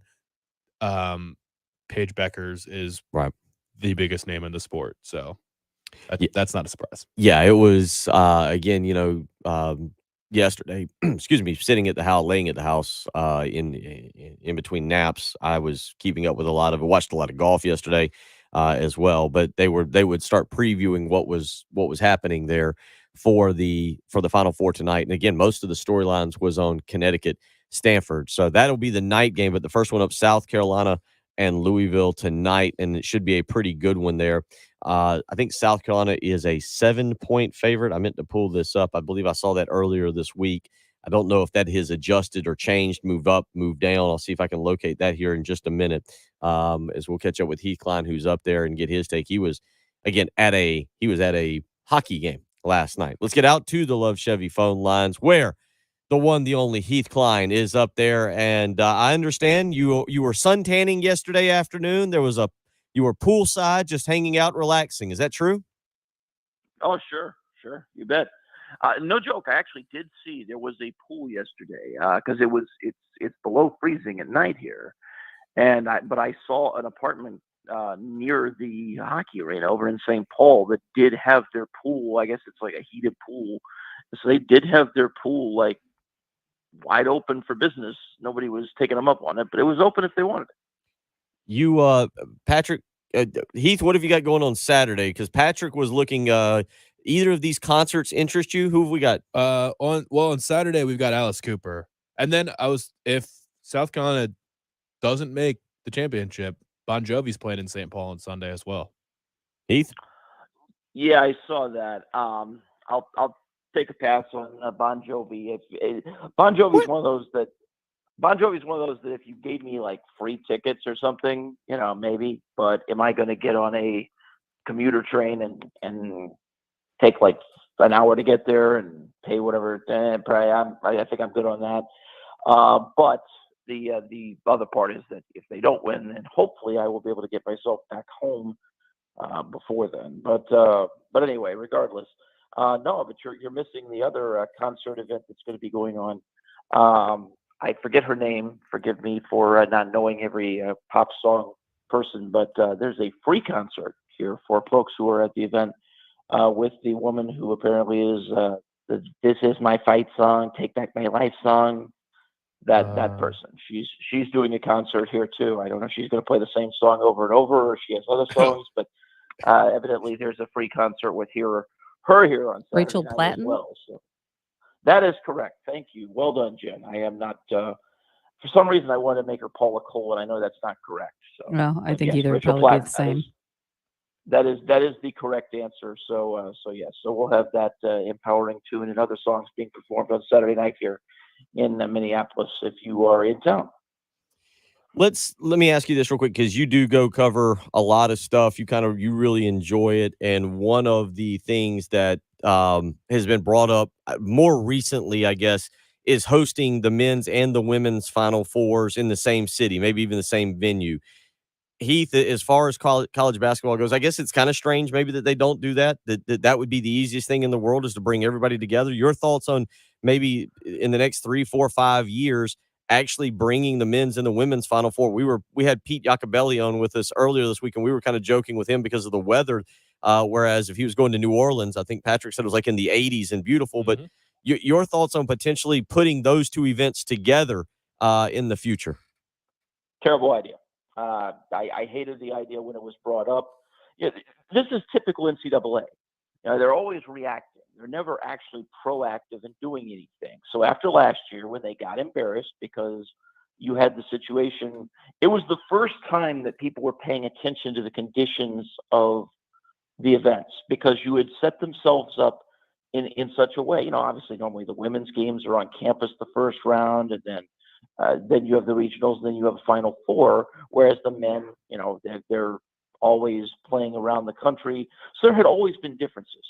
But last year, by design, you said we're going to have two bubbles. And there's no reason if you're going to have two bubbles that you shouldn't have roughly similar treatment. And yet people were looking and they're saying, wait a minute, you didn't even, for the women's tournament, you didn't even put the decals on the floor? Wait a minute, for the women's tournament, you've got like 3 hand weights as their weight room for 3 weeks that they're in this bubble? What is this? This is ridiculous. Wait a minute, you're telling me you didn't let the women use the term March Madness? Why would you not let them use the term March Madness? They're playing in March. That's ridiculous.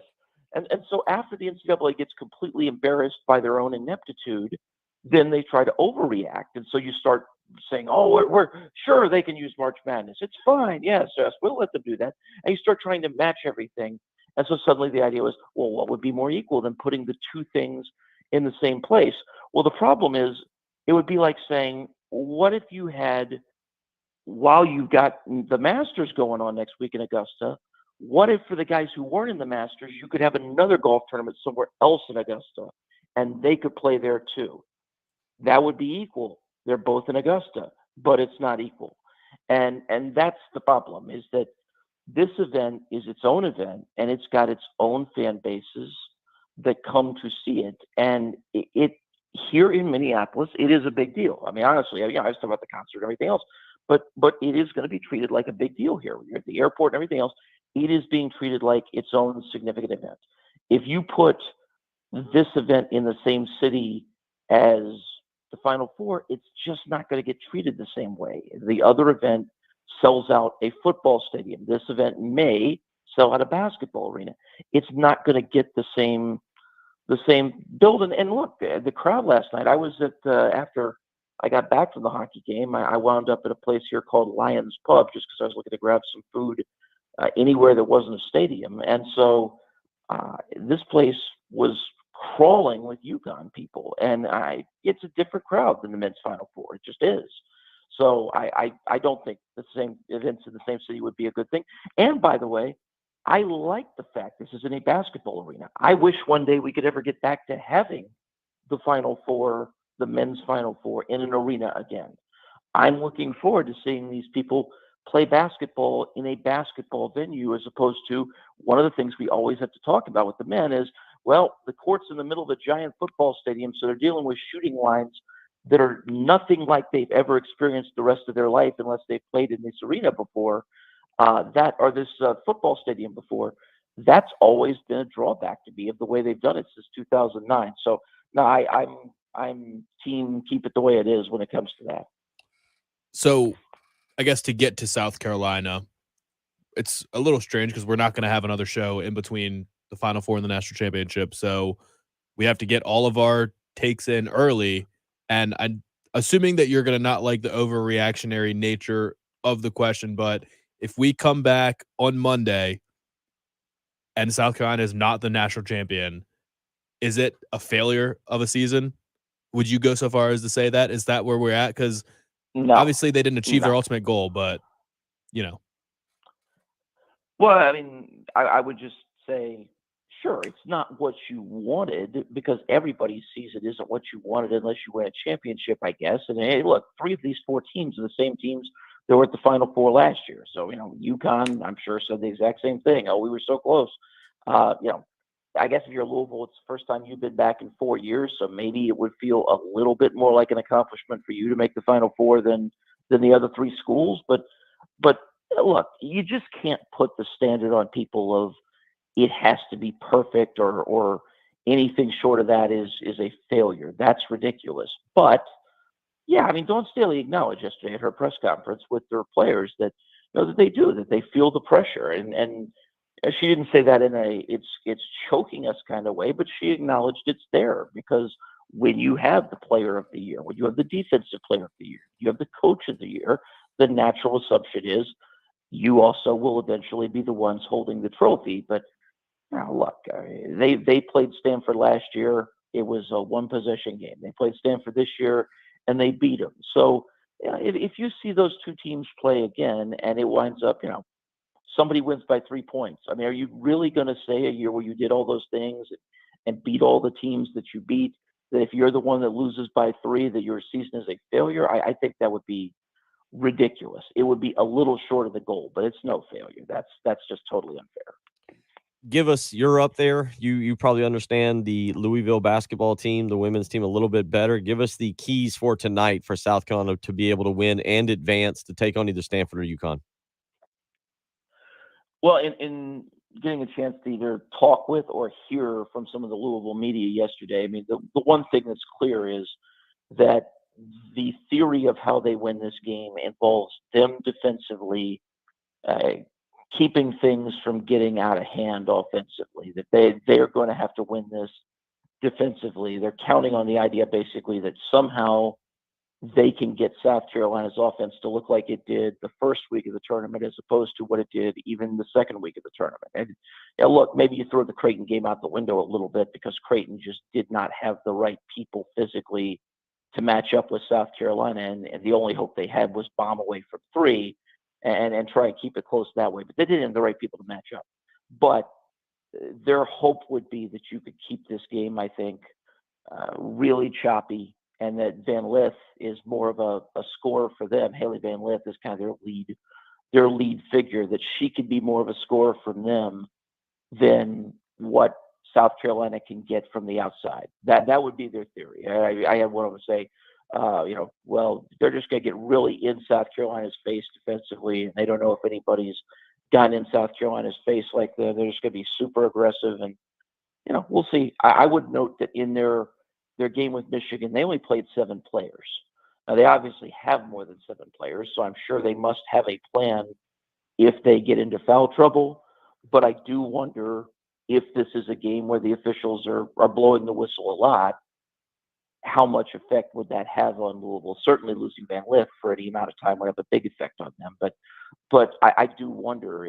South Carolina has played so many more players that I think if it was that kind of game where you start having to go deeper in the bench than you'd like to, I would certainly think that works in South Carolina's favor if it goes that way. But I think even the Louisville people acknowledge if South Carolina plays their best game and Louisville plays their best game, then Louisville will not be at the Rachel Platten concert.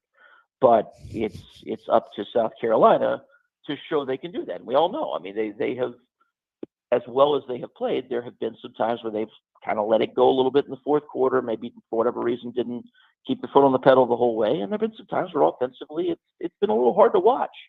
And so they've got to just make sure they're having enough contributions from people that are not named Aaliyah Boston that they're not going to be in that position. He's Heath Klein. He is up there enjoying the weather. Good luck today, sir. Yes, sir. Real quick. Have you been pulling for the storybook ending for Coach K, or are you hoping that Carolina puts an end to that tomorrow night? I'm not a K hater. I guess that would be my thing. I quoted K in my senior yearbook, and this was before he had ever even won a championship. Back when he was a relatively young, up-and-coming Coach K, I actually quoted that dude in my senior yearbook. I don't know if you guys had that or not, where you put quotes in your yearbook, but we had them in our school. And so I don't love everything about K's career, but I think some people are way, way, way harsher on him and on Duke than they probably need to be. I don't need the guy to win the championship, but I can't say that I'm like, if only Bill Self could wind up holding the trophy, that'd be so much better. That's not really where I am. Self, I think some people enjoy the idea of Mark Emmert having to hand the trophy to someone who everybody knows is heavily involved in the NCAA scandal and might have to hand it back within a year. But, that if Kay gets it, that's fine. We'll have actually Ian O'Connor, who wrote the book on Kay, on today, and I want to kind of talk to him at 4:30 about what he learned about Kay from doing the book, because this is not an authorized book. This isn't like him and Kay telling Kay's story. So I'm always curious, when you spend a year or more interviewing people and writing a book, like, do you come away liking the guy more, or do you come away thinking less of him? I'm curious where he is on that. It's a good plug. Appreciate you joining us. I know you'll be on throughout the day on all the other shows. And again, we look forward to hearing from you more tonight on your show, as well as I think if South Carolina advances, maybe a pregame show as well on Sunday. So Heath, stay busy up there. Try not to attend any of the concerts. yeah, 6 to 7:45. If they win, we'll be live from here 6 to 7:45, leading into the network on Sunday night with Saturday with baseball and with Final Four. We couldn't really find a place to put it in that day, but 6 to 7:45 Sunday night live from here, leading up to it if they're playing, and we'll see how that goes. And thanks for having me, guys. Enjoy the rest of your show. Will do, buddy. Appreciate you joining us. Take care. That's Heath Klein up there in Minneapolis for the women's Final Four. We'll touch on that a little bit more. We'll get into some more stuff as we roll along. You're listening to the early game on 107.5 The Game.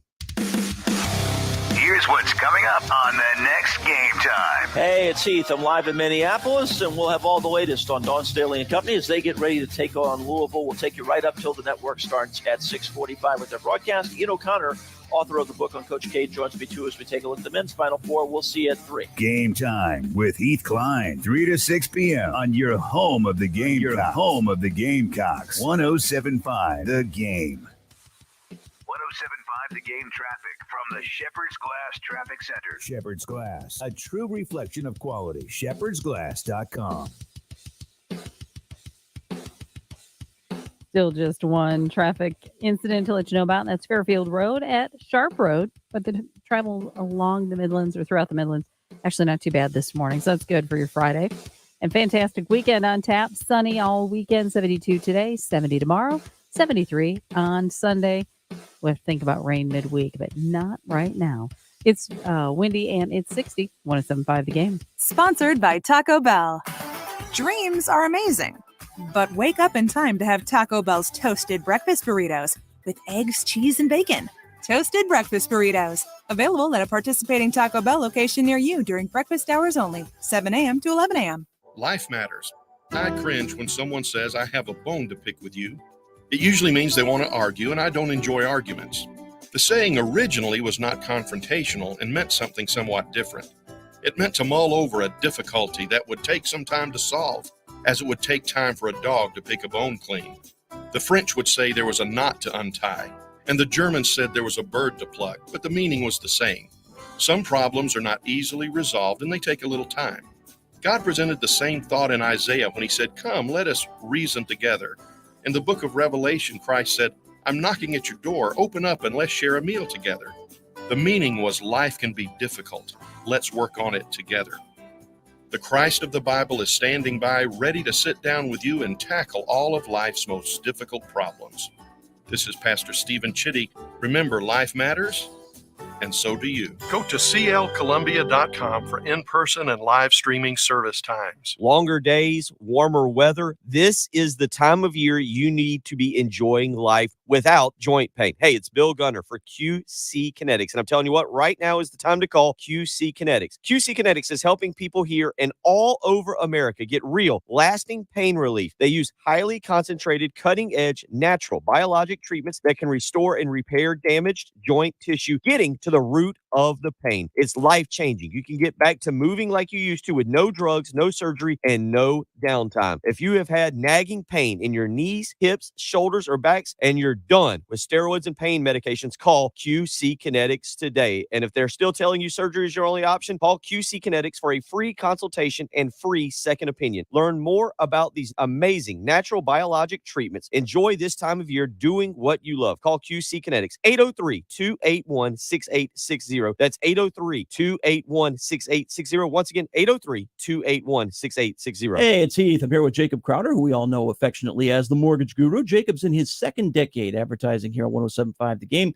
He's helped hundreds of 107.5 listeners. It's time he helps you. Thank you. It's always a pleasure to help the 107.5 faithful. With the new year, people are focusing on housing needs. If you are looking to purchase a new home, I would love to help you. Call me, 803-719-1005. Or you can email me at jcrowder@firstpalmetto.com. With a fresh start in the new year, I bet people are looking to save money right now. You are right. Rates are still very low, and people are lowering their rates and consolidating debts. Rates are so low on 15-year mortgages that the 15-year loans have become very popular.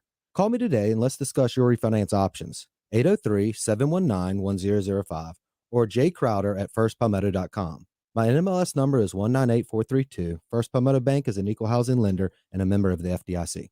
Jacob, give people that number one more time. 803-719-1005 or email jcrowder@firstpalmetto.com. Spring out of your old car and spring into a new Kia. You should be driving a Kia from Galliana. Galliana Kia. Spring cleaning event going on now at Galliana Kia on Greystone. Featuring 2022 Kia Forte LXS. Lease just $179 per month. That's right, $179 per month. But wait, there's more. New 2022 Kia Rio LX starting at just $16,990. Worried about your credit? Don't sweat it. At Galliana Kia on Greystone, our lenders can get almost anyone approved. Plus, we'll give you exactly what your trade is worth down to the penny. High mileage, cosmetic issues, unreliable, all trade-ins are welcome. You should be driving a Kia from Galliana. Galliana Kia. Galliana Kia on Greystone. I-126 Zoo exit in Columbia. Call 779-7300 or KiaColumbia.com. Rio stock number 2K1111. Forte stock number 2K1533. 24 months lease, $39.99 due at signing. Plus tax tag includes $225 closing fee. No security deposit subject to lender approval. Offers don't combine. Expires Monday. Broadcasting live from the Herndon Chevrolet Studios. This is 107.5 The Game. Stop by or shop online today and see why Herndon Chevrolet makes you smile. The Early Game With Bill Gunter, Patrick Perez, and Jen Jensen. on your home of the Gamecocks. The Early Game, 107.5 The Game.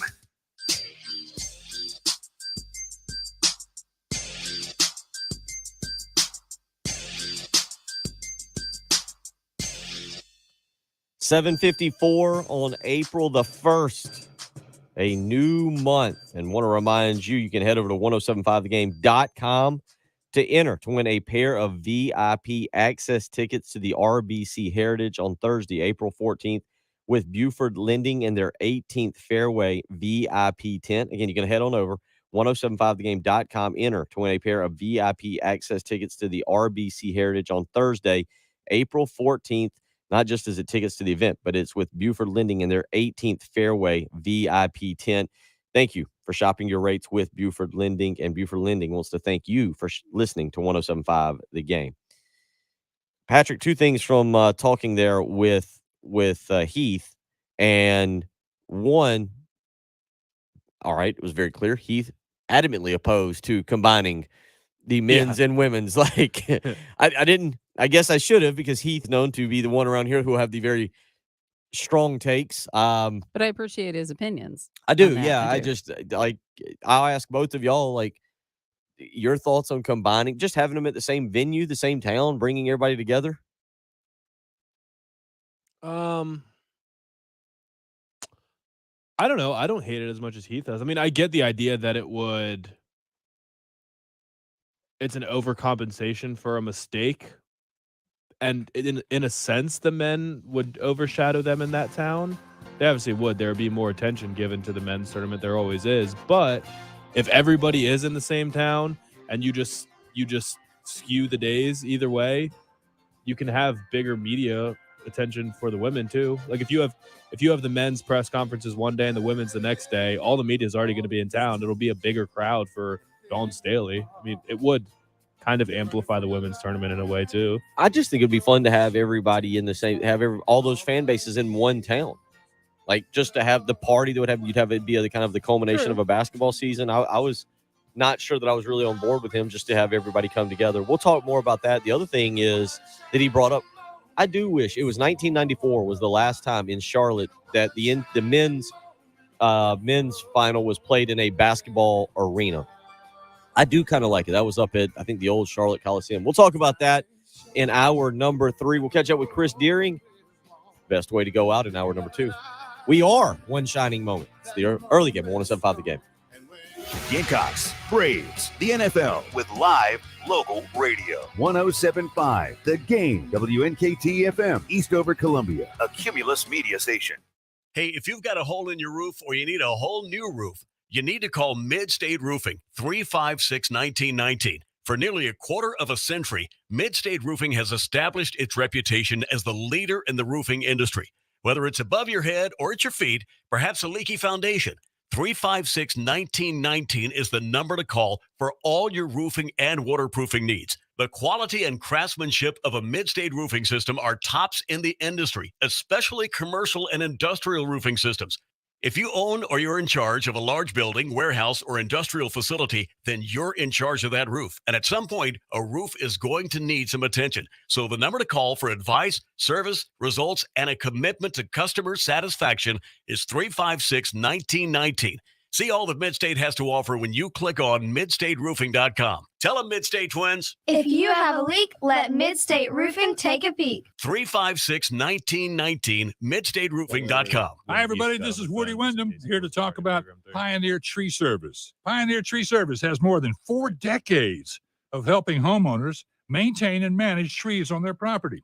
Their skilled crew offers customized solutions that match your needs and budget. Tree trimming and tree removal can be dangerous. You need to trust the people that are doing the job. Before attempting to remove limbs, call Pioneer Tree Service for a free quote. They remove limbs safely and make sure that future growth is directed away from potential trouble areas such as roof lines and driveways. Never heard one shining Cutting moment? down trees takes more than a chainsaw. I'm telling you, I Even think that's branches can weigh thousands of pounds, and their removal must be handled with care. all. Pioneer Tree Service offers a full complement of Is- state-of-the-art heavy equipment, from track hose to bucket trucks is to OPEX in program safely too? remove trees and stumps from your property. And no think matter that's where probably you what it live, is. the Gantt girls can get there. And I want you to call them at 803-794-8253. Are you? There we go. Hey. Yeah, okay, there we go. That's all right. Hit the wrong button. It's just one of the April 1st. Yeah. I want to play Stanford, York. Stanford? Yeah. Revenge for last year? Yep. I don't want to play UConn.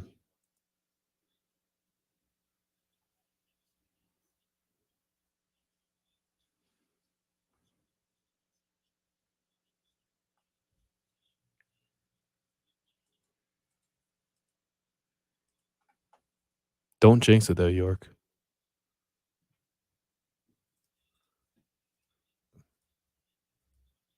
That is the tough part of doing the show when the national championship will be played as well before the next show. You kind of have to look forward, but you also don't want to jinx it.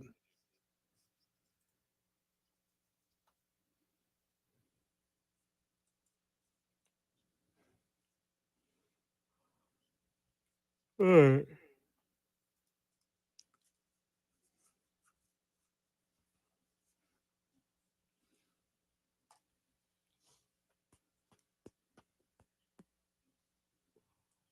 Got to get past tonight.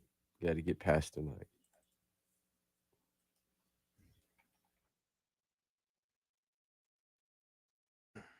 All right. I have not drank coffee this morning out of fear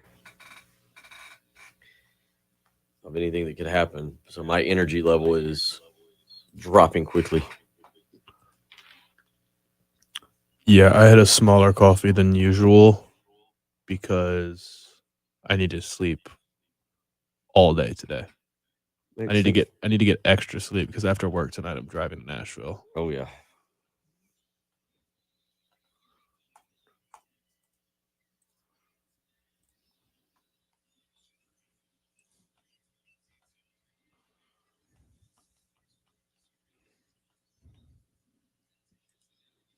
Oh, we got Jen. I got to remember we got to do this promo this thing. That's when I really knew it was about time to go home yesterday. Is when y'all told me, and then Nope. and then I still just kind of We don't need to do a promo. not a promo, just cash Oh, contest. yeah. Yeah, when y'all told me yesterday, and yet I still sat here and was just like mentally out. And all of a sudden, Patrick looked at me and was like, "Hey," I was like, "Oh yeah." Yeah, because you hear the open and then that mix down for the cash contest. Artia, And then you got music a will take you Sunday out. flight to Minnesota?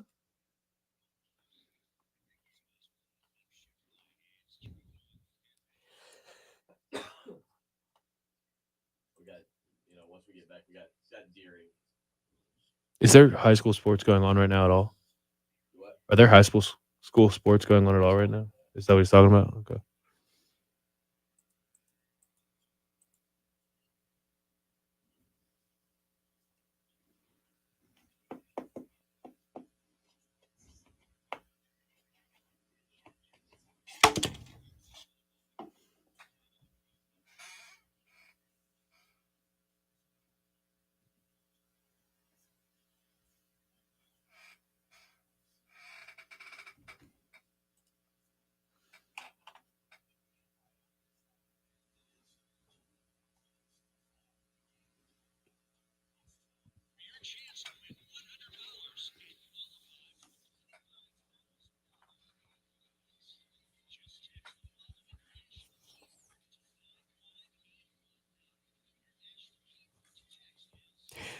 Gain. Gain. Gain. Again, that is Gain, the word gain.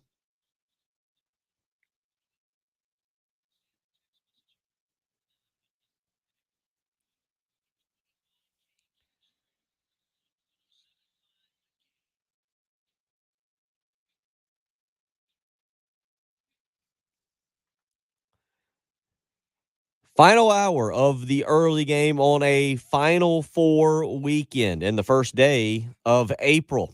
South Carolina, Louisville tonight, Stanford, Connecticut. And then tomorrow night, men get going. Kansas, Villanova, Duke, North Carolina. Who do you want to win? Final hour, send in your predictions now. We know where most of you are going to go with the women's side of things, but in terms of the men's, where are you going? Do you want to see Coach K have the storybook finish? Do you want to see North Carolina ruin the storybook finish? You heard Heath Klein there mention how much fun it might be to see Mark Emmert have to hand over the national championship trophy to Bill Self. And then Bill Self smile into the camera and say, I'd like to thank Will Wade and Sean Miller for all they did to help me be here today. I would love that. I think number one, I think I would want to see North Carolina play Kansas for that reason. And I would want to see Kansas beat North Carolina. That would be ideal. Because I do like the idea of North Carolina getting the storybook ending the season by beating Coach K and ruining his last night in Cameron and his last Final Four, but then also not winning the national championship. Okay. All right. Villanova, if Villanova wins, it would be, and here's the other one. If Villanova wins, it would be the third national championship in their, what is it? 1, 2, 3, 16, right? Yeah, but I was trying to do it because 2020 was obviously canceled.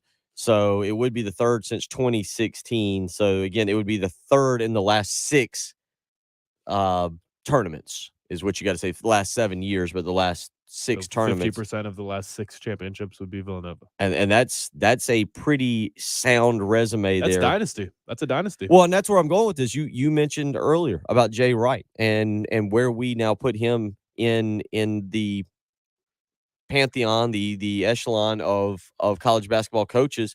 And Jay Wright has done some really, really good things at Villanova. He won 2 out of 3 national championships there, beat North Carolina on the bank end by Chris Jenkins back in 2016. Followed that up 2 years later. Didn't bank it, did he? I thought Marcus Page banked it. I think you're right. And then Chris Jenkins swished it. Okay. Jenkins switched it. All right, maybe you're right. I know it was from the right. It was from the right wing, is what I remember. It was they came down, kind of dumped it off to him, and it was from the right wing. But then in 2018, they thumped Michigan 79-62, and then since then we had Virginia win a championship. We had one that was canceled, and last year Baylor knocking off Gonzaga there in the national championship. So it's been an interesting run for Villanova. They got a chance to add to that. North Carolina, they last won a championship in 2017 there, knocking off Gonzaga. Everybody remembers that. That's where South Carolina was at that year out in Phoenix, Arizona. By the way. Huh? They were both swishes. Oh, really? Sort Okay. of. Appreciate that. So, all right. Off the toss from Ryan Archidiakono. That's right. To Jenkins. Yeah. Nothing but net. Chris Jenkins, Gonzaga High School. 803-404-6100. Let's get out to the Love Chevy phone lines. It's time for the Corley Pools high school highlights of the week with our man Chris Deering. He covers it all. He has done football for us this year. We covered high school basketball, and now it is baseball season. Chris, I think Patrick would like you to start covering the lacrosse as well so that he can get involved and start asking the serious lacrosse questions. So we look forward to lacrosse coverage from you as well, correct? Patrick needs to be on that beat. Patrick, Prep Red Zone? Exactly, but Yeah. I promise you guys we will get over to some lacrosse games very soon. Does he follow any local teams here? Does he know anything about the local lacrosse team? Nah, not much. I coached for half a season in 2020 before it all got shut down, and then I got too busy after that, so I stopped coaching. But I did see some of the game. Hammond. Okay, yeah, that's good program over at Hammond. I know AC Flores got a really good program. Chapin's got a really good program, both boys and girls. So we do have some pretty good lacrosse teams here in this area, and we would definitely I will make an effort to get some information on some lacrosse teams coming up in the coming weeks. That's what we need. We'll get Patrick on the beat as well. He can maybe just follow up and give us. You two can discuss lacrosse as well. But a lot of baseball coverage from you. If you want to check out any of Chris's and his team's work, you can go to prepredzone.com. You can click on the South Carolina tab and go and check out that. They've got a lot of great information coming out as football continues to go on right now. I'm looking at it. There is a realignment breakdown of who's new in region. What is this? Region 4, 3A. You can also check out some community film room, a bunch of great content over at prepredzone.com, the South Carolina page. So make sure you go and check that out. But again, Chris, it's baseball season. And as we hit about the halfway point, you're ready to get into a nice look at the contenders, the serious contenders. So let's start with 5A. You got my alma mater, Brian Hucks over there leading them, River Bluff also, Blythewood. Give us a little bit of a breakdown on the 5A baseball scene. I think coming out of the gate, the team to beat has got to be Blythewood right now. Obviously, we're probably about halfway point of the season, Bill. I was looking at team schedules last night. In a couple of weeks, there's spring break, and a lot of teams playing these spring break tournaments. But you take those games out of the equation, and there's only about 8 to 10 games left for region play and non-region play outside of those spring break tournaments. And I think Blythewood has put themselves as a very serious contender. They do have to go through the upstate when the playoffs do get here, but I like that. I like that Blythewood team. Banks Faulkner does a great job with that program. Year in and year out, they're going to be a contender. They got some kids, and I do not know where these kids are going to school, and I should know this, but they have some kids that are going to play at the next level. Kevin Steelman's a senior that's really good. Zach Cowan's a senior that's really good. Alex Nevels is a catcher, I think, that's putting up really big numbers for that program right now. So they got a lot of guys on that team. They're senior laden. So I think that means a lot in high school baseball. You get a bunch of older guys, and you really have a chance to make a deep run in the playoffs. And you mentioned Lexington and River Bluff. I think the lower state last year, some of them made it to the state championship series, but most of the time that region with Lexington, River Bluff, Chapin, Dutch Fork, and White Knoll, they have pretty serious contenders just about every single year. And that's a gauntlet. The way they play their region schedule is you have a 3-game series each week with a team, and obviously with 5 teams, somebody gets left out, so they have to find some games outside of the normal region schedule during that week. But I know Lexington finishes up with White Knoll tonight. Chapin and Dutch Fork is playing this week, so River Bluff has been out of region play. But that Lexington team, we talked about Reese Meacham here before. He's been really good. He's a USC commitment. Nate Hall is a shortstop that's a Clemson commitment. He's going and he's putting up big numbers. A couple weeks ago, last week we talked about it. He had a home run to beat Lexington to beat River Bluff, a walk-off home run. So Lexington's really good. River Bluff they have 3 losses, and all 3 losses have come to Lexington. They've played them 4 times this year, played them the 3-game region schedule, and then played them once in the preseason Nature Chem tournament. So River Bluff is a team that, they got a couple kids that's going to South Carolina, and Thomas Powell and Bo Hollins. So that's another talented lineup. So 5A is going to be really competitive, and I'm going to put a plug in there for my Berkeley Stags down in the Low Country. I think their team is pretty good as well. They have won a couple region games this week against Wando, who's probably their biggest competitor in that region. And they beat Lexington already. They played Blythewood. They lost to Blythewood. They'll be up here in 2 weeks for the spring break tournament at Blythewood. So I'm looking forward to get over there and seeing a lot of that action that week. Moving on to 4A and a usual name that you see when talking about contenders, AC Flora. Andy Hallett still the coach over there, and looks like he's got another strong program, Chris. Always. If Andy Hallett could be at AC Flora, I got a feeling they're going to have a pretty good program. I think you got to look at that team as well as as being a real contender. They have a lot of talent. I think the Davis Rivers kid, he's a pitcher. He's committed to South Carolina. But you go up and down that lineup, and they got kids that can play on the next level too. Phillip Daniels, he's going to the Citadel. Stephen West, he pitched a no-hitter last night for them. Grant Loggins, Jake Sears, just guys that's been in that lineup for a couple of years now, and they're finally seniors. And again, another senior-laden team that I think's got a chance to really go deep into the playoffs, if not play for another state championship. They won it all last year over James Island, and I expect them to be right back in maybe that same position again to try to win another one. He's Chris Deering joining us as he does each and every week for the Corley Pools High School Highlights of the Week. Make sure you give Corley Pools a phone call for all of your pool cleaning needs, flat rate pricing, including all the chemicals, 803-445-8109. Again, Corley Pools, the official sponsor of the High School Highlights of the Week. 3A. And again, another program, especially here in the Midlands, that we're familiar with being very good in baseball. Home of the Kip Bulk Night, Brooklyn Casey. How do you break down 3A with the Bearcats there? Yeah, Rusty Sharpie, who's also the football coach at Brooklyn Casey, is the baseball coach, and you don't see that on many levels. Excuse me, on the high school beat, but Rusty's doing it, and he's got a team that I'll be honest with you. They came out of the gate. They played in that Nature Chem tournament that River Bluff and Lexington hosted in the preseason, and they started out sort of rough. They lost 3 or 4 in that tournament. But since that time, they've been really, really good. And this week they played Gilbert, who's usually another contender at this point in the season. And the 2 games against Gilbert, they've combined to beat them 17-1.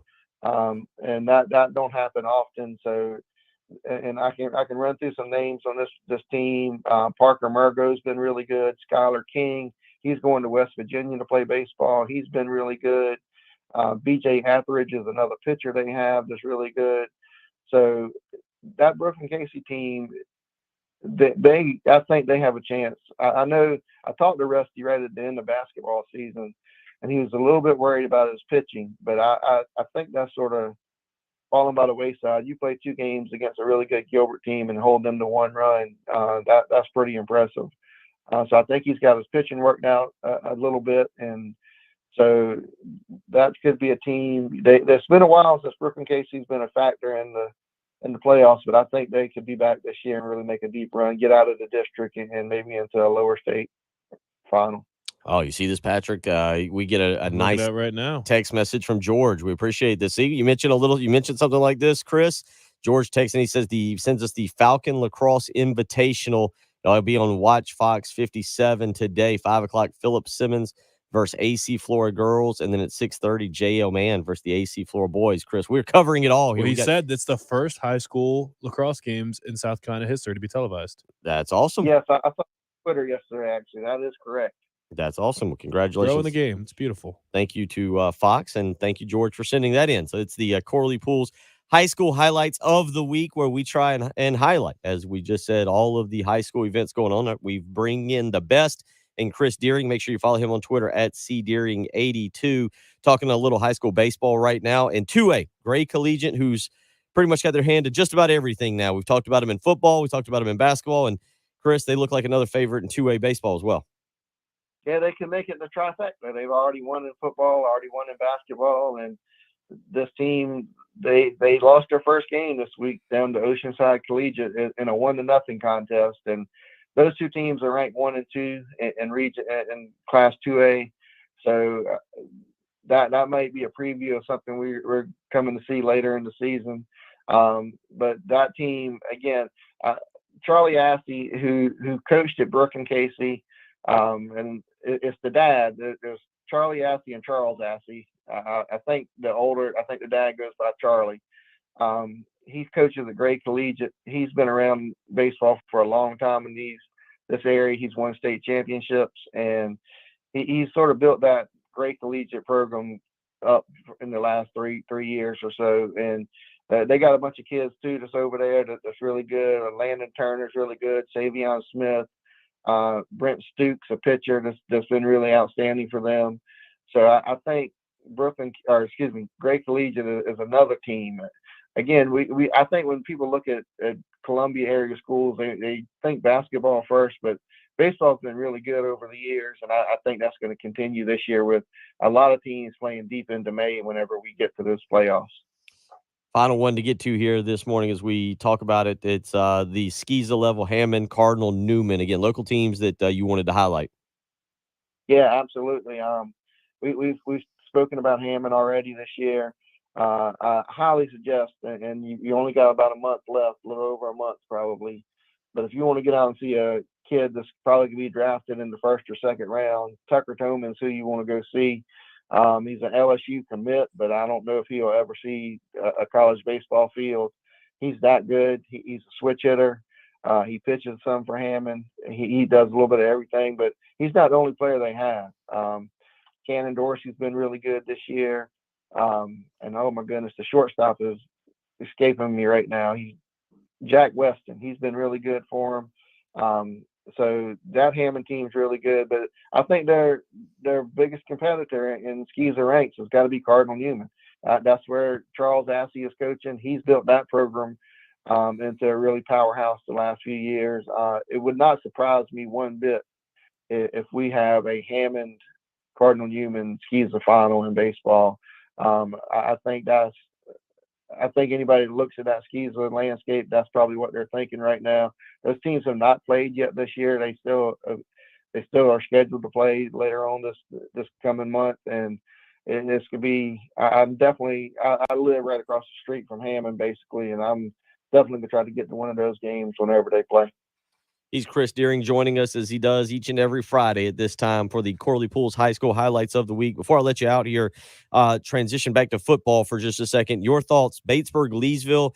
There was the weird issue with Gene Cathcart abruptly resigning after just being named the head coach out there in Batesburg, Leesville. They've named a new coach, Greg Lawson. Anything you can share or know about him and what Batesburg, Leesville is getting? Well, he's coming from Conway. I know he's an offensive guy. Don't know a whole lot about him. He's never coached in this area before, but got a friend over in Myrtle Beach that I work on the prep red zone with, Ian Guerin. He spoke very highly of Coach Lawson when we talked about it just earlier this week. He thinks he's going to come over here and do pretty good things with that Batesburg Leesville program. And that's a school that's been down for quite a few years now. That you used to think playoffs in Batesburg, Leesville, and making deep runs, and they hadn't done that in quite a few years. So if Coach Lawson can come in and get that program back to where it was just probably less than a decade ago, that would be a big accomplishment for him. Again, it's the Corley Pools High School Highlights of the Week. Use Corley Pool Solutions for all of your pool needs. Flat rate pricing, including all the chemicals. 803-445-8109. Call Tracy Corley and his team today. And again, thank you to Corley Pool Solutions for sponsoring the High School Highlights of the Week. Chris, before we let you out, picks for the weekend, Final Four. Patrick, if you've listened to this program, you've learned that he is very anti-Duke. So where are you going this weekend on the men's side before we switch to the women's? Well, I think right now, everybody's brackets looks bad.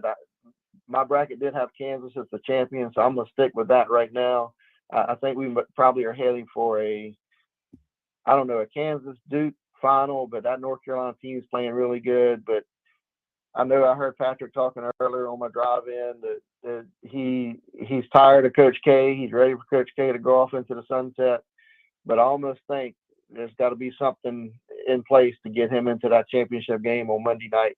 So I'm calling a Kansas-Duke final, and I think Kansas is still going to take it all. But I think they're going to cut down the net. There is something in place to get Coach K to the finals, and they're going to be wearing striped shirts. Well, that's exactly right. Yeah. And on the women's side, Gamecocks and Louisville tonight, UConn and Stanford. Your thoughts on the women's side of things? You can't bet against South Carolina. I'll tell you, I would like to see their guard play be a little bit better. Aaliyah Boston, obviously, everybody knows what she can do. She's won all the National Player of the Years this week. She's without question, I think, the best player in college women's basketball. And I think for them to win it all, they got to get some consistent guard play where they make the open shots, because you watch South Carolina games, Bill, and teams sag off on them a lot. They can let them shoot the outside shot, and if they get beat by that, I think they say so be it.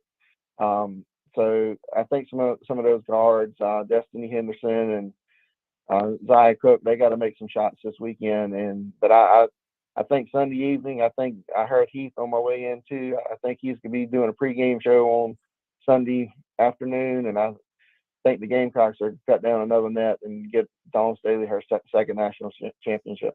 Appreciate you for joining us. We appreciate all the information you provide. Look forward to catching up next week with you, and hope you have a great weekend. All right, you do too. Great weather, so get out and support these kids playing sports, and we'll talk to you next Friday. Sounds good, Chris. Again, follow him on Twitter at cdeering82 is the way to do that. You can check out all the great work they do on prepredzone.com. You can go to the South Carolina tab and check that out. Again, a lot of great football information there. Is Chris joining us as he does each and every week to bring us the latest and the greatest from the high school ranks on the Corley Pools high school highlights of the week. We'll get back, catch up with Kyle Thompson, talk a little golf. Tiger Woods warming up for the Masters to get his take on the Final Four as well. You're listening to the early game on 107.5 The Game.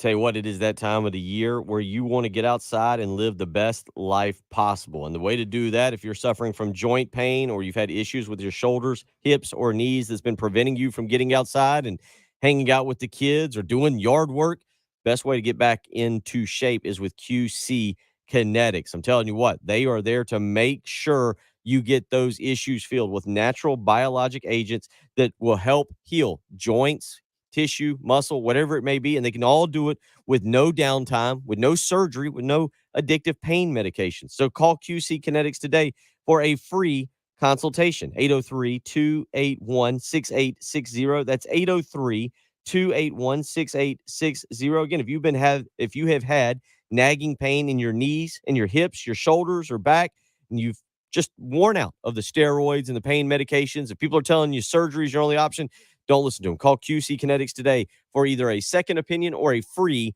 consultation. 803-281-6860. Again, that's 803-281-6860. You can learn all about these amazing natural biologic treatments through QC Kinetics. So don't wait a day longer. Make this the best spring and summer ever by getting in touch with QC Kinetics to get that free consultation. 803-281-6860. That's QC Kinetics, 803-281-6860.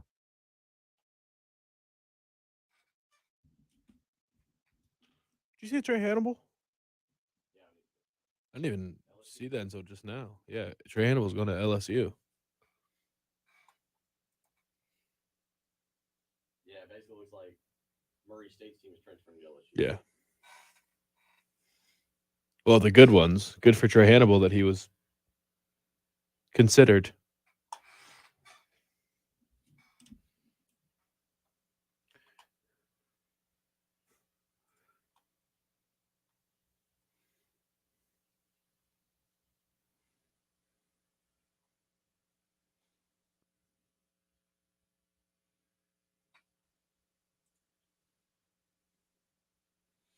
I think Kevin Durant's one of my favorite athletes now. Why? Because he's just gone all in on being petty on Twitter, and it's hilarious. Yesterday, he called Nick Wright Little Nicky, and everyone's cracking up about it. Because Nick Wright did have he tweeted, "I legit feel bad for KD. He had to be the second best to LeBron for a decade, and the moment he passed LeBron, Giannis passed him. Second player out of high school, second pick in the draft, second best player in the NBA for life. Awful luck." And KD said, "Don't feel bad for the god. Life has been incredible, Little Nicky." But when he got caught with the burner accounts, he was basically like, okay, I don't care. I'm just going to be petty all the time on Twitter. My favorite tweet of all time is some guy tweeted him saying, "Relax, big dog. You're Kevin Durant. Life is too sweet." And Kevin Durant responded, "There's no relax, champ. No relax when I'm on Twitter. I'm on 10 until the second I close this app. You relax." No relax when I'm on Twitter.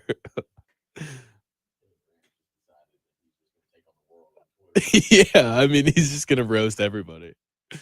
But he's hilarious too. Like, kids will post videos of them doing like crazy moves in AAU games, and he's like, "This is garbage. Don't do that." And like he'll just give like harsh but legit advice to kids. Like, this is not going to make you a better player, and responding to trolls all the time.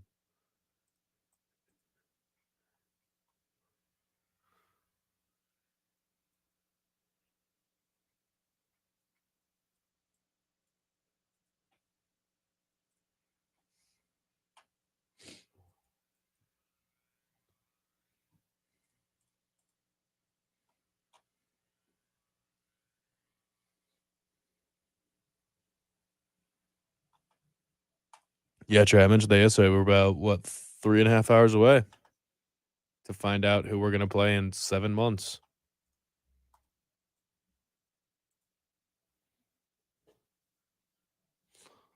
I want to know, when are we going to find out who's hosting the 2026 World Cup? Because they were supposed to narrow down, or the list is narrowed down, but they were supposed to decide on the cities long ago. Like back in 2021, they were supposed to have made that decision. I think Atlanta's going to end up getting Atlanta, Nashville, LA, Baltimore, Washington.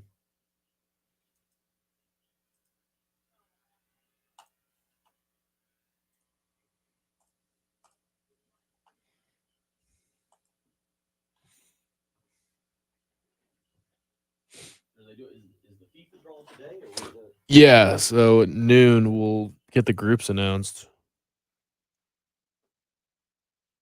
It is strange that they're announced. I don't know. Maybe it's not strange. It's just everything's weird since the World Cup's in November.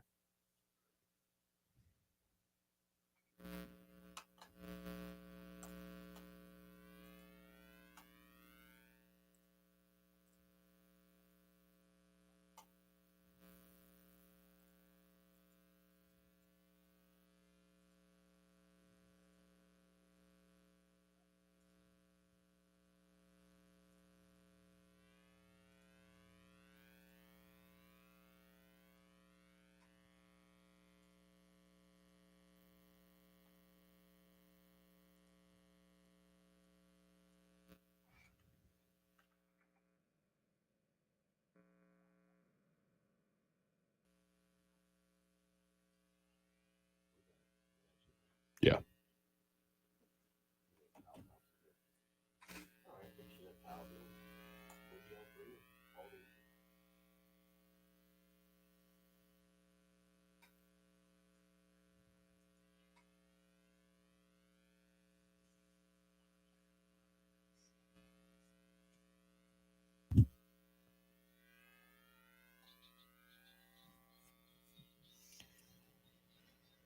$8:32 on a Friday morning, April the 1st, as we get you ready for Final Four weekend. Patrick, this time next week, we'll be fully immersed in the Masters. Some of us. You got to get into the Masters. I'll get into it. I'll watch it. Some of it. I mean, you're well known for taking the chances on the picks there with the Masters and with everything else.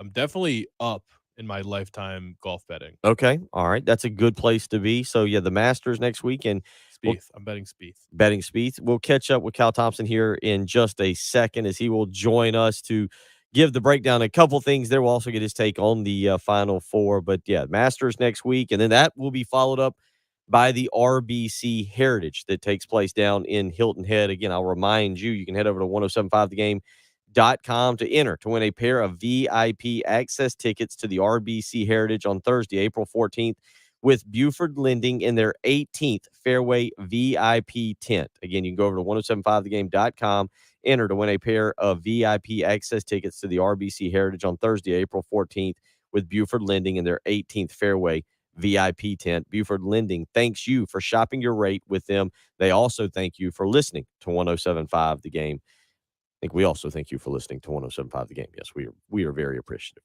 Out to the Love Chevy phone lines, joined now by Kyle Thompson. There's no better music to play than this time. Well, I don't know, One Shining Moment or the Masters theme, Kyle? You've heard One Shining Moment, correct? There's no doubt the Masters theme is the best time of the best part of this time of year, and I just can't get enough of it. just ride around, take the kids to school in the morning. You blare that as you play. Jen's doing the very slow drive, kind of like you're going down. What is it, Augusta National? Magnolia Lane. Yep. It's I tell you, this time of year, to me, the golf season doesn't start until the Masters. That's in my opinion. It's like the start of spring. I feel like it's the start of everything beautiful, of the regrowth of everything. It's just fun. I love the Masters. It's one of my favorite events in the world, maybe my favorite event. And just seeing how it plays out every year, there's always so many great storylines. This year's, like every other year, is fantastic. Hopefully Tiger plays. It sounds like he's going to. That's kind of my guess. I mean, I feel like if he can win the U.S. Open on a broken leg, back at Torrey Pines, I feel like he can play the Masters this year. He was playing just the other day with his caddy and his son, and I believe maybe Justin Thomas. He's been walking when he's been playing around his home course down in Florida. And I mean, what a storyline if he plays and actually plays well. So yeah, how much does that change your excitement level? Because I mean, the casual golf fan, there are probably people that won't watch unless Tiger's in it, or will pay attention because Tiger's in it. I mean, does that add a whole extra element for you? I mean, I assume you're pumped up either way, right? Oh, no doubt. I mean, look, let's be honest. He is the needle. He doesn't just move the needle. He's the needle. And when anytime he plays, it's just such a different vibe. And, I was fortunate to hit balls beside him a few times on the range and sit near him in some of our players' meetings. And I'm telling you, it's like all the energy in the room is right on him. All the energy at a tournament is always on him. It's fantastic when he plays an event, and it's really special. And so, I'm considering going down either Tuesday or Wednesday next week, and love to go watch the GOAT hit some shots if he's out there. How will you consume it, like on television? Will you watch like the featured groups? Will you follow specific people? And then do you take the afternoon naps when watching golf tournaments, or are you too locked into it? Because golf is the greatest couch nap sport to watch. There's no doubt it is. It puts me to sleep half the time. But with the Masters, it's a different animal. I think the Masters, I'm so locked in. And when the Masters, if you haven't looked and followed online, it's probably the best event to follow on, while you're sitting at work, having it going. I mean, you can watch any group play every shot, or you can watch the section of holes like 12, 13, 14. It's just the best. And so ideally, if I was going to be a total golf nerd and I would have my computer going, watching shots, and then I'd have the TV going in the background with the actual broadcast on it. I've done that before, but unfortunately this year I'm going to be doing a little traveling, so I'm going to miss a good bit of the Masters, but that kind of happens every now and then, but it will be recorded. And if it's the finish, I hope it is, I'll be watching. So let's ask you real quick on experience there in terms of walking a golf course and the difference in walking the Masters as opposed to, I think you said he'd been walking his home course down in Florida. And I don't know, I forget, is it Innisbrook is his home course? Am I thinking, is that correctly? No, he plays, I'm drawing a blank of the one he's playing at now, honestly. He used to play, I'm totally blanking. Well, that's okay. It's a little island. Yeah, it's in Jupiter, Florida. But I was going to ask you, like walking the Masters, being able to get out and physically handle that. A lot of us, as I was talking about Tiger Woods this week, I started realizing I don't think I have walked a golf course in about 20 years. Most of us don't walk the golf course anymore. But like for professionals, we always look at, well, you got to do this with your shots. You got to be mentally focused. I think we don't take into account, because it's not like these guys are running up and down a basketball court or a football field or anything like that. The amount of conditioning you have to be able to walk a course for whether it's 2 days or 4 days. You know, most of the time walking a golf course is not a big deal to the pros. I mean, we do it every single week, but Augusta National, if for those listeners that haven't been on the course itself, TV just doesn't do it justice. It has a lot of slope on the course, ups and downs all around. Like it's every hole has significant elevation changes. And so, you know, what happens is, especially like next week, it's supposed to rain. The course is going to be pretty soft. It's going to have, you know, sort of a sponginess to it, and it's going to be a challenge to walk. Especially the walk part is one thing, but like hitting shots off of uneven lies, it just takes it just wears you out a little bit. And they're probably going to have, if they do have a lot of rain, there's a good chance you might have to play more than 18 holes in a day. You know, Augusta National typically doesn't tee off front and back. They have some in the past, but a lot of times, you know, they tee off everybody off the first hole. And so if you have weather that comes in, then you'll have to play, you know, you could play 6 holes the first day and be stuck playing the rest of that 18, then another 18 the following day. So it's just, it's a challenging course to walk. It's absolutely beautiful. There's not a piece of, not a blade of grass out of place. You know, I saw a picture of all the refreshments. I think you get a pimento cheese sandwich for like $1.50. Oh, yeah. There's no, yeah. I mean, it's just incredible. There's literally, there's you know, inflation does not exist inside the ropes or inside the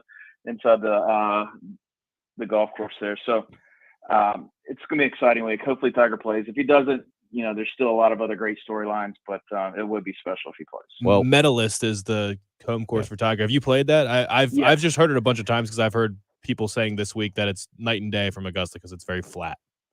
Yeah, I have not played it. I mean, honestly, every course in Florida is flat compared to Augusta. So, but, you know, just getting out and getting his legs moving, walking, hitting shots after walking, you know, it does take a toll on you if you haven't walked a whole lot. And so for him to play some practice rounds and then play 4 rounds of golf, it's definitely gonna wear on him. And I wouldn't be surprised if he does play next week. I wouldn't be surprised if he plays at max 18 holes Monday through Wednesday in the practice rounds. He might play 9 holes early Monday morning, maybe 9 holes late on Tuesday, or really early on Tuesday. He typically, for you listeners that like to go watch golf, he typically tees off at the break of dawn.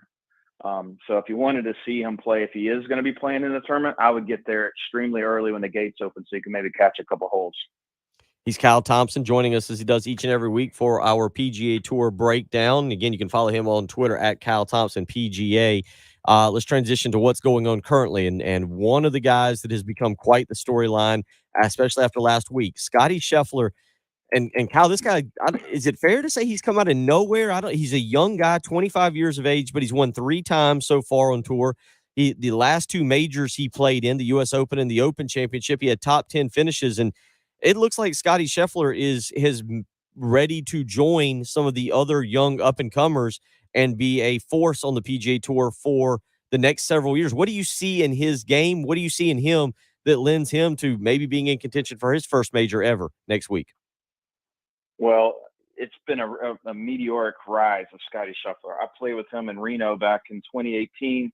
And actually, the caddy that I had that week, Scotty had his sister caddying for him, and he was playing under a sponsor exemption.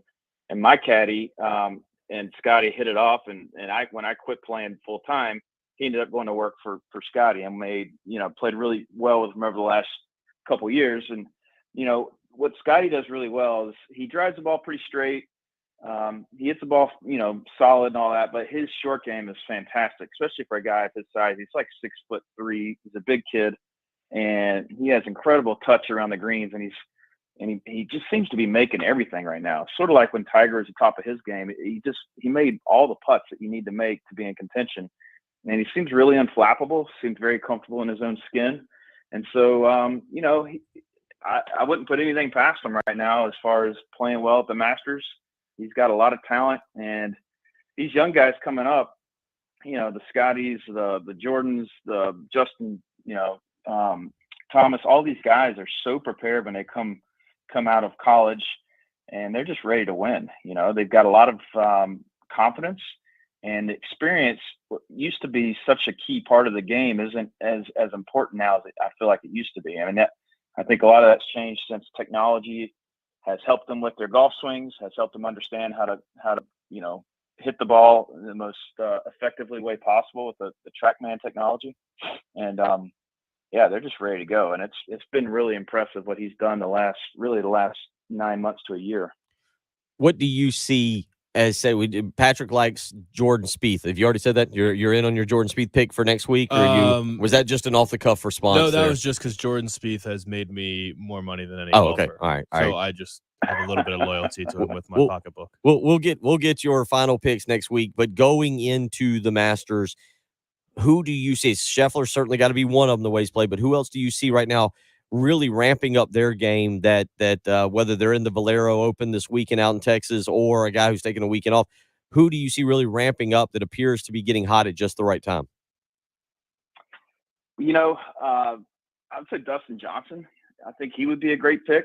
If it's going to be wet next week, which it looks like it's going to rain early in the week, you guys that tend to hit the ball long and carry the ball far will do well. I wouldn't put it past Bubba Watson to come out of the blue and have a great week. Bubba hasn't played really great lately, but he does tend to play well around Augusta National. It's just so many storylines. Brooks Koepka, anytime there's a major on the line, he could be playing the worst golf of his life, and you got to put him in contention in a major. Like he's made for the big moment. So it's going to be incredible. And then obviously if Tiger plays, you could never count him out. I don't care if he's on one leg. He's pretty special. So it's going to be really interesting to see sort of what happens in the next week or so to figure out where, who's playing and also looking at the pairings. A lot of it depends on the weather. Are you playing at 2:00 on Thursday? Are you playing at 7:30 on Thursday morning? With the winds. I mean, there's a lot that goes into who's going to be really in contention early in that tournament. Before we let you out, 65 to 1. By the way, I did look at I have the odds pulled up, and I just saw Bubba at plus 6,500, and I was like, oh, okay. Well, I just feel like he just randomly wins Masters every once in a while. He does come out of nowhere. Yeah. So he hits really hard fades and is really comfortable curving the ball right to left, and that golf course sets up for a right to left shot. So if you're a right-hander, that's a draw, and a left-hander, that's a fade. And he hits it really long and high and can hit it high. So, I mean, he does everything that would, it really just comes to how well you putt. But when Bubba's working the ball well and he does get the putter going, he's really tough to beat. So, real quick before we let you out, thoughts on the Final Four this weekend? Who you got there? North Carolina, Duke, Villanova, and Kansas tomorrow night. Where are you leaning your bracket right now? I'll tell you, I said it last week. I want to see Duke make a run. I just think it's awesome. This is the Duke North Carolina game is probably the most hyped game in all of college basketball. The history of college basketball because of the programs themselves and what's at stake. And with Coach K retiring, I know a lot of people hate Coach K. I get it, but I just think everything that's going on, I think it'd be incredible to see them make a run. I'd like to see Duke playing Kansas and have a really tight game in the finals. That's my pick. All right. Well, we'll go with it. Yes, Patrick is one of those people. He just grinned as you said. People. People that dislikes Duke, and yes, there is the number one Duke hater sitting just to my right. So, Kyle, we look forward to catching up with you next week, talking a lot about the Masters and getting some breakdown from you on that, buddy. Hope you have a great weekend, and we'll catch up next week. Hey, go Gamecocks! Hope the women's basketball team make a run, win this thing. That'd be great. So, thanks, guys.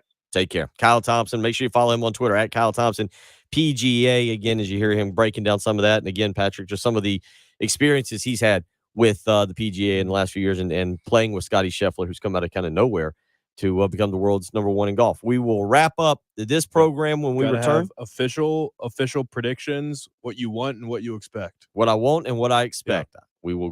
We will get to all of that when we return. You're listening to The Early Game on 107.5 The Game.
come on, Craig. You don't disrespect a man's name like that.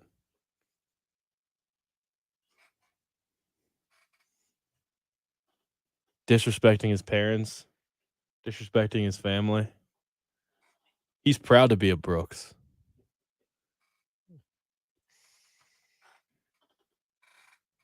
Oh.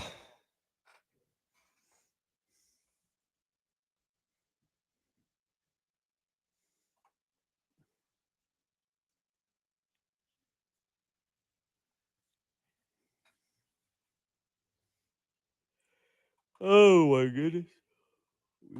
Who will be the face of golf in 5 years? Is it John Rahm? John Rahm. He's 27. JT? I don't know. It doesn't have to be the best golfer.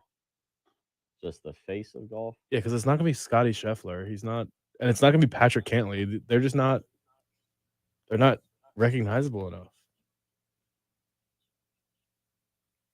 I don't know. Don't you need somebody to win a little bit more than Justin Thomas does? Is it going to be Koepka? Because he just wins majors. And always plays well in majors. Cool.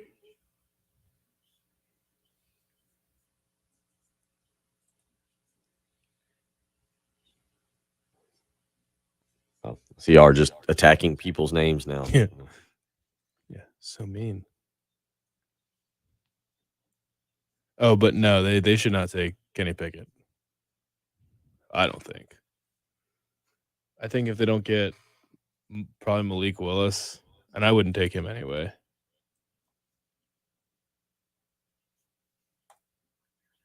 I would never say Westbrook. It's disrespectful. His name means something, Larry. Yeah, his kids are offended at it when they go to His kids are elementary crying school. in school. His kid came up to him and said, "Dad, I'm so proud to be a Westbrook." And you're basically slapping his parents and grandparents in the face when you call him Westbrook. Just awful. Because they worked hard to bring The Westbrook the name. Westbrook name. Yeah. Yeah. Very difficult. Oh my god.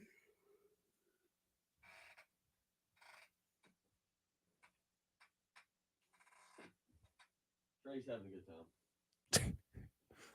Trey's on a roll.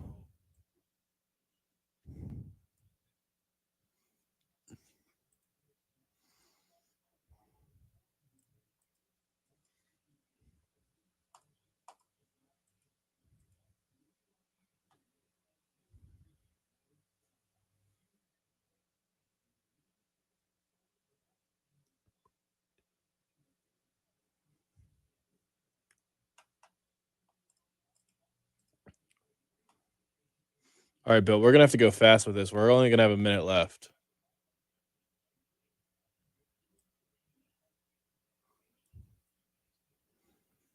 If anybody wants to get their predictions for the weekend set in stone right now, now's the time.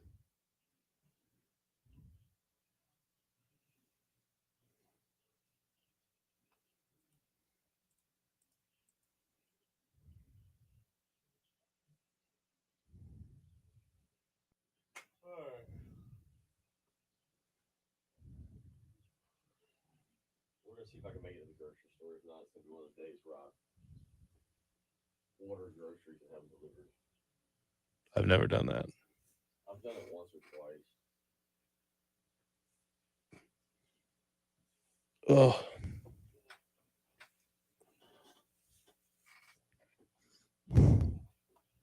Trey, you have way too much free time. My goodness.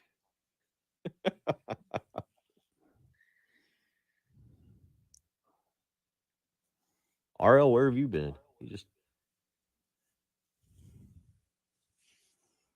I've always known that I do it, but recently I've just been getting constant headaches, and I know that's because I grind my teeth, and I can't.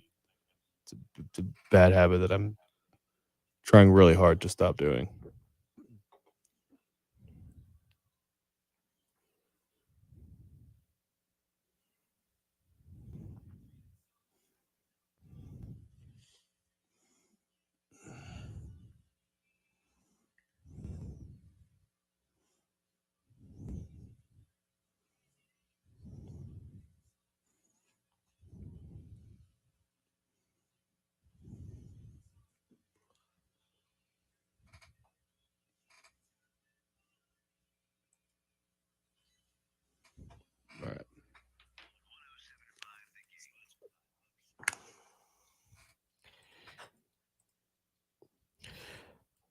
Wrapping up, we have made it through. I think we've got about a minute and a half. Maybe I shouldn't jinx us, but I think we've made it through without any special pranks or Jen doing anything to us. Of course, I think Jen is taking it easy on me as I try to recover from a bit of a stomach virus yesterday that put me down. So I think Jen is That's taking. it. That's yeah, it. I think you knew that, and that was all part of my big strategy to stay away from any of your pranks was for me to just get sick. I'd like to tell you that. I'm still not buying you were sick. Oh, trust me, it was not fun. It was just such an interesting coincidence that we talked about, with Patrick and with Carrie. It's like, okay, so Reggie Anderson's in the lead in the NASCAR picks contest. So, Bill disappears when we're about to talk about that. Just seemed a little sketchy. That's how disappointing it is that Reggie is actually in the lead. That is heartbreaking, to be quite honest, and shows my complete lack of work. I thought I had my sheet. I don't. Patrick and Jen, who are we taking here? Let's start tonight. Who are you going with? South Carolina, of course, and South Carolina will play UConn in the national championship, and obviously I will predict that they win. It's a very wise decision on your part. Jen, who are you going with women's? Yeah, it's got to be the women. Gamecocks. You're going to take Connecticut or Stanford for them to knock off in the championship game? I think it's going to be a surprise. I think it's going to be Stanford. Okay. I don't know if that would be a surprise. Yeah. I'm going to go South Carolina against Stanford, and you know what? Just because we're on the home of the Gamecocks win. So good. Unanimous there from us. Yeah, all right. Men's side, real quick. North Carolina versus Kansas. Predict Duke versus Kansas. Duke will win. Okay, I'm going to go with you. I'm going to follow you on those. Jen, what do you got? Kansas wins it all. We will cover the national championship game on Monday and talk more about it. Have a great weekend.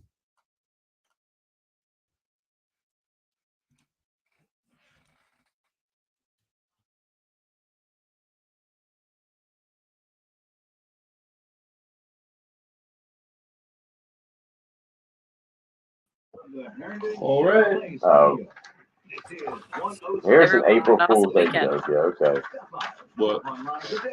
It says statement from the PGA Tour sent out to all active players informing of a major rule change to take effect at the start of the 2022-23 season. Sad day, and I've read it 3 times and I couldn't figure out what the rule change was, and finally I just figured out.